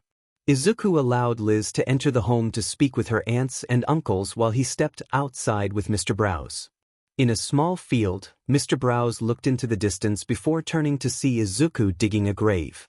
He asked how Sasha had died, and Izuku explained that she had been shot by a girl he hadn't noticed until it was too late. Izuku felt engulfed in darkness, believing it was his fault. Mr. 𝗟𝗏s reassured him that everyone makes mistakes, but Izuku shook his head, feeling that such tragedies always seemed to find him. He continued to dig, expressing his need to grieve alone. 𝐼𝐼𝐻𝐻 reminded him that his little girl wouldn't want him to be sad. Izuku requested that he take care of Liz during this time, not wanting to show her his vulnerable side. 𝐼𝐻𝐻 agreed, asking how long Izuku thought he would need. Izuku replied that he just needed a few days to himself, and he asked 𝐼𝐻𝐻 to keep Liz entertained. As they finished covering the grave, they placed sticks and flowers around it. Izuku felt increasingly alone, the weight of his loss pressing down on him. He returned to the family home, looking older than his years as he found Liz. Kneeling in front of her, he placed his hands on her shoulders, his heart heavy. Liz asked what her mother had been like before she died. Izuku, confused and saddened, described her as happy and wanting him to make her favorite steak. As Liz's tears flowed. Again, she questioned why he couldn't protect her mother as he had promised. Izuku explained that he had tried but hadn't been fast enough. He told her he needed to leave her with her grandparents for a while to work through his feelings. Liz nodded, determined to be brave for her father. Izuku reassured her that it was okay to be sad and encouraged her to embrace her emotions, just as he had met her mother. He promised to return in a few days, and 𝐼𝐻𝐻 nodded in understanding. Izuku bid farewell to his daughter, patting her head gently. Liz expressed her love for him, and he kissed her forehead before mounting his horse, 𝗏𝗏, and riding into the forest, seeking an outlet for his building frustration. As he navigated through the trees, memories of 𝐼𝐻𝐻 flooded his mind, her joyful smiles during their shared meals, their teamwork during the Trost mission, the moment he saved her from a Titan when the Beast Titan posed a threat, and the day he proposed to her on Paradise Island. The most precious memory, however, was of Liz's 𝐼𝐻𝐻, cradling her in his arms. Tears welled up in his eyes as he returned home, tying 𝗏𝗏 to a nearby tree. In the days that followed, Izuku remained at home, grappling with the loss of 𝐼𝐻𝐻. Connie and Jean visited him, but he often declined to discuss her, as the pain was still too fresh. He felt as though the world had turned against him, punishing him for reasons he could not comprehend. The thought of the knife on the table stirred memories of a distant past when he had shared a reckless idea with the scouts about acquiring a quirk. Shaking his head, he hurled the knife into the wall, unable to bear its presence, as it reminded him of his past insecurities. He had to stay alive for Liz. She needed him, and he needed to be strong for her, even in this difficult time. A knock at the door interrupted his thoughts. When he opened it, military members led by 𝗏𝗏 stood before him, holding a piece of paper. They inquired about the fugitive Levi Ackerman and 𝐼𝐻𝐻𝐬, asking if he knew their whereabouts. Izuku, still in shock from his loss, expressed his confusion, explaining that he had been grieving at home. 𝗏𝗏 offered his condolences but insisted that they could not trust anyone, revealing that Levi and 𝗼𝐻𝐻 were being charged with treason. Izuku's curiosity piqued as he listened to 𝗏𝗏's claims that they believed the two were plotting against 𝗟𝗏𝐻𝐬. Izuku questioned the validity of 𝗏𝗏's accusations, sensing a deeper agenda. Concealing the knife behind his back, he felt its edge pressing into his skin. 𝗏𝗏, sensing Izuku's internal struggle, smirked, believing he could recruit him for their cause. He revealed their intention to join Eren in a campaign to unleash the rumbling, aiming to destroy the world beyond the walls. Shock washed over Izuku's face as he processed this information. Later, Izuku stood in his home, reflecting on 𝗏𝗏 and the scouts' departure. He struggled to understand what had led them to embrace such drastic measures, especially the idea of global genocide to protect Paradise Island. He recalled the earlier days when he had found Levi and 𝗼𝐻𝐻 seeking refuge in his basement, tending to their injuries. Kneeling before them, he released their restraints, concern etched on their faces. 𝗼𝐻𝐻 asked what had transpired, and Izuku shared the visit from 𝗏𝗏 and his crew, still feeling the weight of his grief. 𝗼𝐻𝐻 reminded him that 𝗏𝗏 would want him to protect the world, a sentiment that resonated deeply with him. He acknowledged his mother's wishes, feeling the burden of responsibility. Levi inquired if there was another way to access the 𝗏𝗏 district to find Eren, prompting Izuku to consider their next steps. Izuku explained that to reach the 𝗏𝗏 district, one would have to navigate through the underground, exiting near Wall Sina. He noted that many people were using the underground to move around.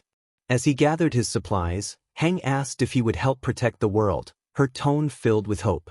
Izuku affirmed that he couldn't become a hero like All Might without protecting the innocent. He left 𝐻 and the others in his basement and headed upstairs, where he pulled out a letter for his daughter to read before his upcoming battle against 𝗏𝗏 and 𝐼𝐻. The thought of the two collaborating to bring about global destruction troubled him deeply. He reminisced about the day Liz had first manifested his mother's quirk of attraction of small objects. A smile crossed his face as he recalled how, at 5 years old, she had reached for a stuffed animal he had brought back from Japan, only to see it float toward her hand. He took out another picture of his family, all smiles in their forest home, and felt tears stream down his face as he stroked his beard. Determined to look presentable, he grabbed a knife and trimmed his stubble, then looked in the mirror, a determined expression replacing his earlier sadness. He declared it was time to save the world, this time from 𝐼𝐻, and walked over to the closet to reveal his upgraded ODM gear. Riding his horse towards Sasha's home, Izuku wanted to ensure Liz understood his plans before he set out. He was aware that the likelihood of returning from this mission was slim, but he was prepared to leave her notes on how to use her quirk discreetly for future reference. Upon arriving, he was greeted by Liz, who dashed out the front door as soon as he dismounted. She called out to him, and he embraced her warmly. She noticed he had shaved his beard, and he explained that he had important matters to attend to, acknowledging that he might not return safely. He brought her something to remember him by, sensing her expression turn somber. Liz asked if he was going to fight someone, and he reassured her that he was going to save the world. He pulled out a notebook filled with drawings and information about her power, which he had instructed her to keep secret, except from Mikasa and 𝐼𝐻 if they survived. As she looked through the notebook, she noticed the detailed information they had gathered over the years. However, seeing tears on her father's face made her realize the gravity of the situation.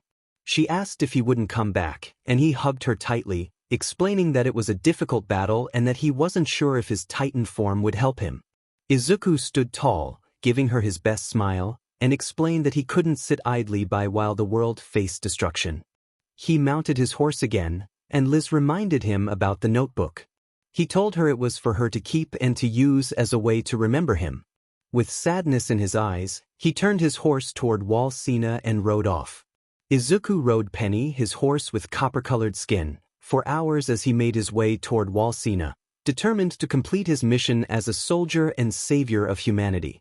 He knew that if he didn't survive, his power would pass on to Liz, ensuring her future was secure. As he approached 𝗏𝐻, he noticed blimps descending toward the innermost wall, and he cursed himself for the urgency of the situation. He needed to reach 𝐼𝐻 and stop the impending destruction. Inside 𝗏𝐻, within the 𝗏𝗧 district, 𝐼𝐻 stood before a large army, a smile forming on his Titan face as he prepared to reach 𝗏𝐾. After falling from the wall, he moved swiftly, confronting the armored Titan and Jaw Titan that appeared before him. With incredible speed and precision, he fought them off, though the Cart Titan's influence made the battle challenging. Despite being pinned to the ground by the armored Titan, 𝐼𝐻 sprinted toward 𝗏𝐾's outstretched hand, unleashing his power to transform the Eldians within the walls who had consumed the wine tainted with his BLD. Just as he was about to reach his goal, a loud gunshot rang out from his left. As he reached for 𝐼𝐻's hand, a sudden explosion sent 𝐼𝐻's head flying through the air. In that moment, he grasped 𝐼𝐻's head, and they were moved into a core memory plane where they encountered the progenitor, 𝐼𝐻 Fritz. What followed was a battle of wills, each vying for the powers of the founding Titan. Meanwhile, outside this dream world, Izuku finally reached the walls and sensed something was terribly wrong. The walls were cracking and crumbling as the colossal Titans within them began to stir, causing the ground to tremble. As he moved along the walls, a new lightning strike illuminated the sky, heading straight for the exit of 𝗏𝗧 district's wall. Izuku immediately understood the impending danger when he spotted Levi and 𝐻 arriving at the same location. 𝐻 questioned what was happening, and Izuku jumped off Penny, sending her home. He urged them to leave immediately, diving into the underground. Levi, resting in a small carriage, asked if there was something he wasn't being told. Izuku explained that 𝐼𝐻 had initiated his plans for global destruction and that they needed to find allies willing to stop him. He helped 𝐒𝐮𝐬 and Levi to a safer spot away from the underground entrance. Eren had managed to defeat his older brother, claiming the legacy of 𝐒𝐮𝐬 and gaining her assistance for his catastrophic plans. He transformed into the largest Titan ever created, towering at around 300 meters, his massive form moving across the land as he unleashed a roar that 𝗟𝗟𝐬𝐿 away the hardening of all Titan shifters nearby. Mikasa and Armin landed near his head, their expressions a mix of fear and determination. Eren attempted to push them away, hoping to turn them against him, but instead, they chose to stand by his side against the world. As he advanced, the colossal Titans surged forward, heading toward the ocean to commence their global destruction in defense of Paradise Island. Meanwhile, Izuku, 𝐒𝐮𝐬, and Levi raced toward the boats to secure a plane that would take them to Eren. They had devised a plan underground to gather allies to confront Eren effectively. Eren had somehow turned the military against them, including Mikasa and Armin, whom Izuku had trusted to care for his daughter. He felt a deep sense of betrayal as they sided with someone intent on mass destruction. The same sentiment applied to Jean, Connie, and many others from their former group of friends. Izuku had also reunited with Reiner, Pieck, Falco, and Gabi as they moved to prevent the genocide of innocent lives worldwide. He avoided looking at Gabi, knowing she had been manipulated into believing everyone on Paradise Island was evil. However, he couldn't easily forgive her for her past actions, so he set aside his anger to work together. They had already lost 𝐾𝐿 and another from Marley while dismantling a significant portion of Floch's military. Now, they were making their way to the coast to reach the seaplane, their only means of travel aside from Izuku's Titan form, which would be taxing on his body. Levi reminded Izuku that his Titan form was meant for battle, not for a leisurely journey across Paradise Island. Upon arriving at the beach where the port was located, they discovered their plan was already in jeopardy. Frustrated, Izuku muttered about the explosives scattered around. Levi inquired if there was another way to take to the skies, while 𝐒𝐮𝐬 observed the approaching colossal Titans. She urged the group to make a quick decision. The Titans were closing in rapidly. Falco suddenly gasped, prompting Izuku to ask if he had discovered something. Falco suggested that since he possessed the 𝐻𝐻 Titan power, perhaps one of its previous wielders could fly, and he wondered if he could 𝐻𝐻𝐼𝐴 that ability as well. Izuku considered this possibility, noting that some birds had powerful jaws for catching prey, while larger animals like big cats and dogs had even better ones. Excitedly, Falco imagined himself as a flying Titan, and Izuku nodded in agreement. Moments later, Falco activated his Titan power, and lightning struck nearby.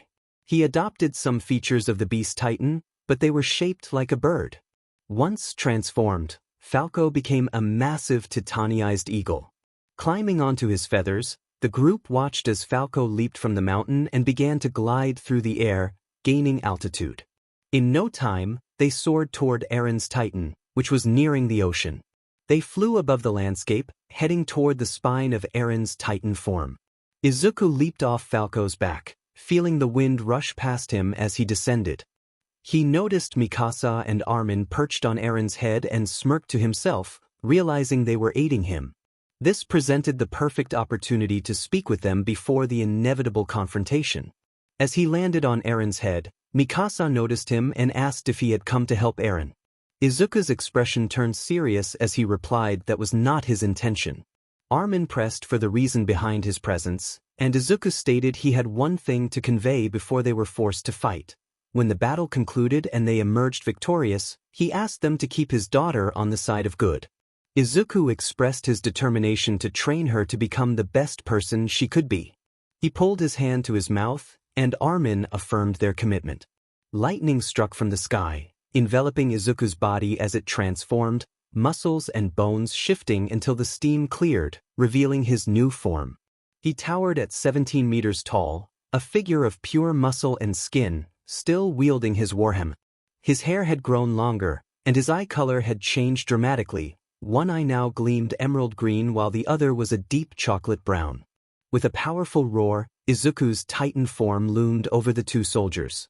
Mikasa urged Armin to take action, using her ODM gear to engage. Armin responded, ready to assist. An explosion erupted, shaking 𝐼𝐼𝐻𝐻's founding Titan form as it collapsed. While Eren attempted to reform, he relied on his friends to hold off Izuku for as long as possible. Izuku charged toward Mikasa and Armin, moving swiftly along Eren's spine. Mikasa launched a thunder spear, which flew past Izuku, detonating behind him. In retaliation, Izuku swung a punch in her direction, but she deftly maneuvered to strike at his nape, only for him to block with his hand. She sliced through his fingers, frustration building as Izuku pressed on toward Eren's head. Armin, moving slowly, struggled to keep up while Mikasa fought to slow Izuku down, but he always seemed to anticipate her moves. As Izuku neared Eren's head, a new Titan emerged from one of the bone constructs, almost matching his height and wielding a small hammer. Izuku ducked under the attack and turned to face this new threat, quickly finding himself surrounded by multiple Titan shifters from the past. Titans resembling deer and crocodiles, along with the Hammer Titan, formed a circular formation around him. Mikasa landed on the Hammer Titan's shoulder, rallying the others to attack Izuku. Dodging the Deer Titan's antlers, Izuku grabbed them and swung the Titan around, smashing it into several others. The Hammer Titan managed to evade but retaliated with a strike to Izuku's head, sending him crashing into a bone construct. Shaking off the impact, Izuku glared at Mikasa and the other Titan shifters as they closed in. One Titan, sporting a long graying beard, aimed a punch at Izuku's face. He dodged swiftly, sweeping the Titan's legs out from under it before biting into its neck, absorbing its strength. Green veins pulsed through his form as he growled, asserting his demps. Suddenly, a lightning strike illuminated the battlefield as Reiner's Titan form charged into the fray, drawing attention away from Izuku. Together, they fought against the surrounding Titans, clearing a path toward Eren's Titan head. As Izuku pushed forward, he encountered the Beast Titan for the first time in a year, determined to reach Eren. The Beast Titan declared that he could not allow Izuku to proceed, insisting that Eren's plan was for everyone's safety. Izuku's Titan let out a huff and charged, but the Beast Titan retaliated by hurling pieces of the spine at him. Izuku raised his arms to block, the debris piercing his form but not slowing him down. He kicked at the Beast Titan's chest, but the attack was deflected. The Beast Titan questioned Izuku's chances of victory, reaching out toward him. In response, Izuku swung a fist, breaking the Beast Titan's arm before biting into its nape, defeating it.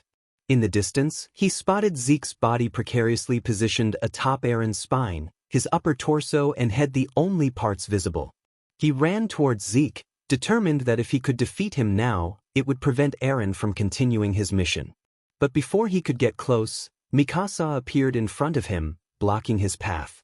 Anticipating her next move, Izuku pushed himself into the mouth of his Titan form as he watched her slice through his nape. Jumping from his Titan's mouth, he bit down on his hand once more, transforming into his 17-meter form, slightly slimmer than before. Reiner had been engaged in battle for a while, facing off against the other shifter predecessors alongside Peak. She had transformed multiple times and was nearing exhaustion, her strength waning. Reiner noticed a lightning bolt fall from the sky, initially thinking it was an ally, only to see Izuku's Titan form again. He thought, she got him, before refocusing on the Deer Titan charging at him.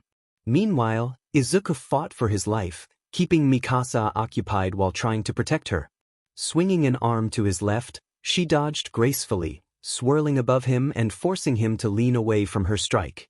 He leaped into the air, landing on the spiky bone structure that held Zeke captive, locking eyes with the man. Zeke, resolute, declared that Izuku was mistaken if he thought he could defeat his little brother. Izuku replied that he didn't need to defeat him to stop this, which confused Zeke. Just as Mikasa attempted to strike his nape, Izuku's Titan mouth opened, and he declared that he only needed to kill Zeke. He jumped from his Titan's mouth and sliced through Zeke's head and neck. The moment the slice was completed, chaos erupted. Mikasa had killed Izuku's Titan form, and Reiner watched as Peak was overwhelmed and defeated. Izuku landed on the spine of the founding Titan, using his ODM gear to rush towards the Titan head that held Eren inside. As Mikasa noticed this, she sprinted towards him, the wind whipping through his hair. Just as she was about to strike, Levi appeared, taking the blow himself, leaving Mikasa in shock and horror. He urged Izuku to get going, coughing up BLD as he threw a flashbang into the air. Izuku flew towards the Titan head holding 𝐼𝐻𝐬, slicing open the nape from the lower portion to the base of its skull. 𝐼𝐻𝐬 emerged, glancing back just as Izuku's arms swung to cleave him in two. 𝐼𝐻𝐬's expression was one of soft resolution as the blades approached, but then he noticed something strange. The blades never came, and as he turned to investigate, he saw something he had never witnessed in his visions. Izuku coughed, BLD spilling from his chest, realizing he had miscalculated his speed. A spike of bony material had pierced through his chest, right where his heart was. Taking another step forward, he moved his blades at 𝐼𝐻𝐬's body, but they struck his lungs instead. 𝐼𝐻𝐬 coughed up BLD as his Titan powers began to heal him, steam escaping as he regenerated. Izuku fell to his knees, staring at 𝐼𝐻𝐬 with shock and frustration. The bony material was pulled from his chest, causing a torrent of BLD to spill as he coughed again. Moments later, Reiner's Titan form was overtaken and defeated. Falco's Titan form, accompanied by Gabi, arrived on the battlefield to check on 𝐼𝐻𝐬. 𝐼𝐻𝐬, kneeling before Izuku, reflected on how everything was ending, fulfilling his vision of the rumbling. He expressed sorrow, stating that Izuku was supposed to kill him. Izuku, feeling defeated, lamented that he was just a man trying to be a hero for everyone, admitting that his childhood bully was right. He truly felt like a worthless Deku. As Izuku's body fell from the Titan, his mind raced. He refused to accept this ending. He felt an overwhelming urge to sleep, wishing it were all just a nightmare. As his eyelids began to close, a distant memory of Sasha surfaced. In the flashback, Sasha asked what Izuku would do if she were to die someday. Confused, he questioned her intent. She mentioned that 𝐒𝐮𝐻𝐽 would grow quickly due to his BLD and might gain a quirk like he had described. Izuku recalled that in his world, powers allowed children to gain quirks at a young age, but he was denied one due to genetics. He had never considered Sasha dying in front of him, especially on the battlefield. The thought had never crossed his mind until now. Taking a deep breath, he finally answered her question, stating that he would find a way to ensure 𝐒𝐮 could live longer. He explained that it was a parent's duty to create a safe and secure world for their child.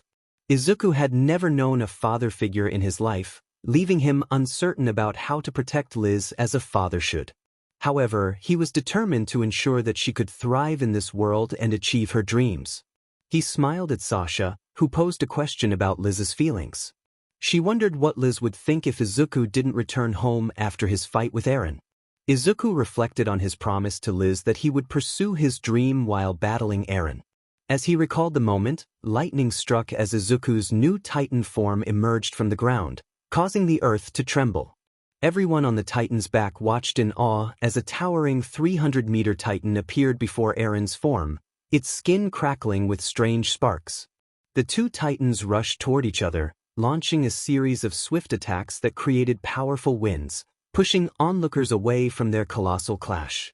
Izuku attempted to trip 𝐼𝐻𝐬 while dodging a punch aimed at him.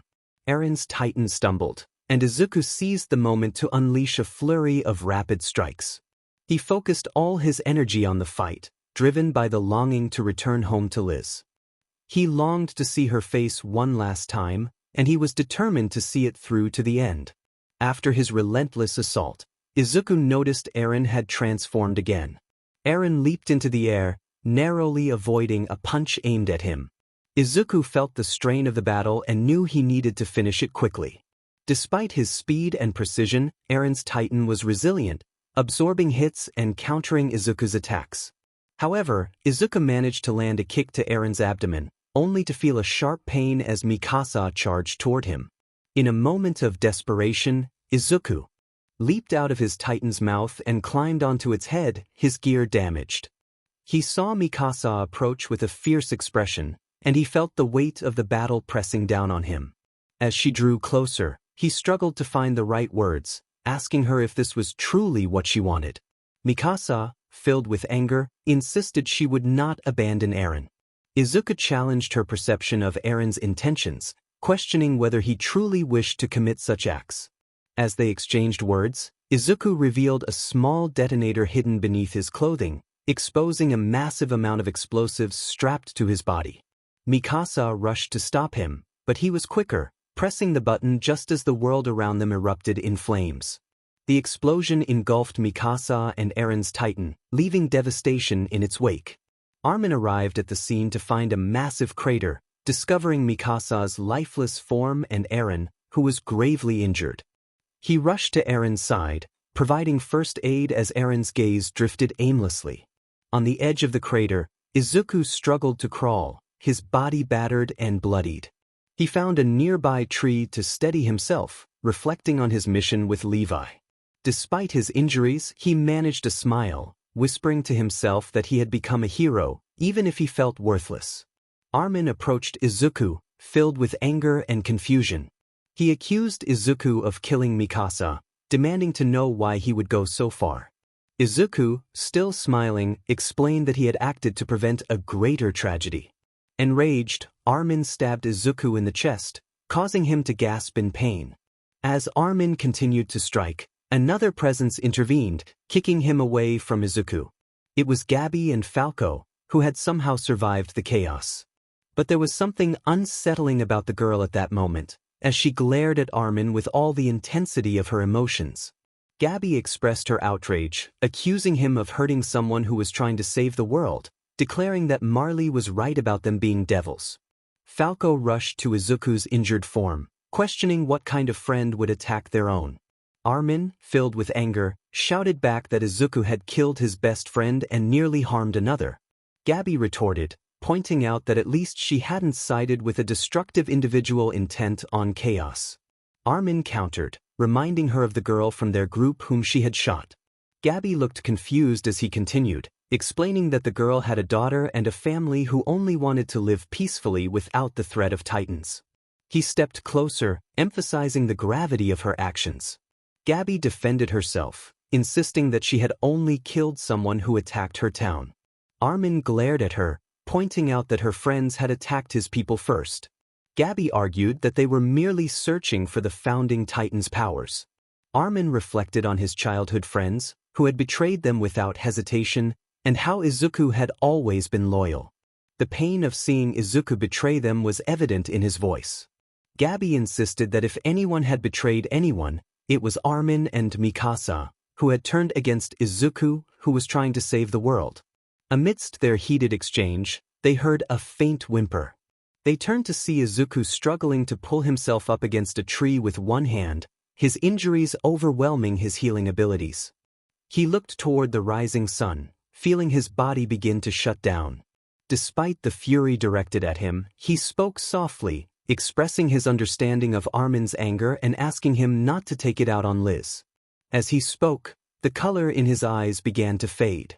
Meanwhile, thousands of miles away, Liz felt a surge of power within her as she stood in her backyard. Small sparks of electricity danced around her hands as she used her quirk to lift objects around her. A smile crossed her face as she realized the implications of her newfound abilities. Her father had likely failed to save the world, but he had been her hero. This meant he had probably stopped the rumbling at a great cost.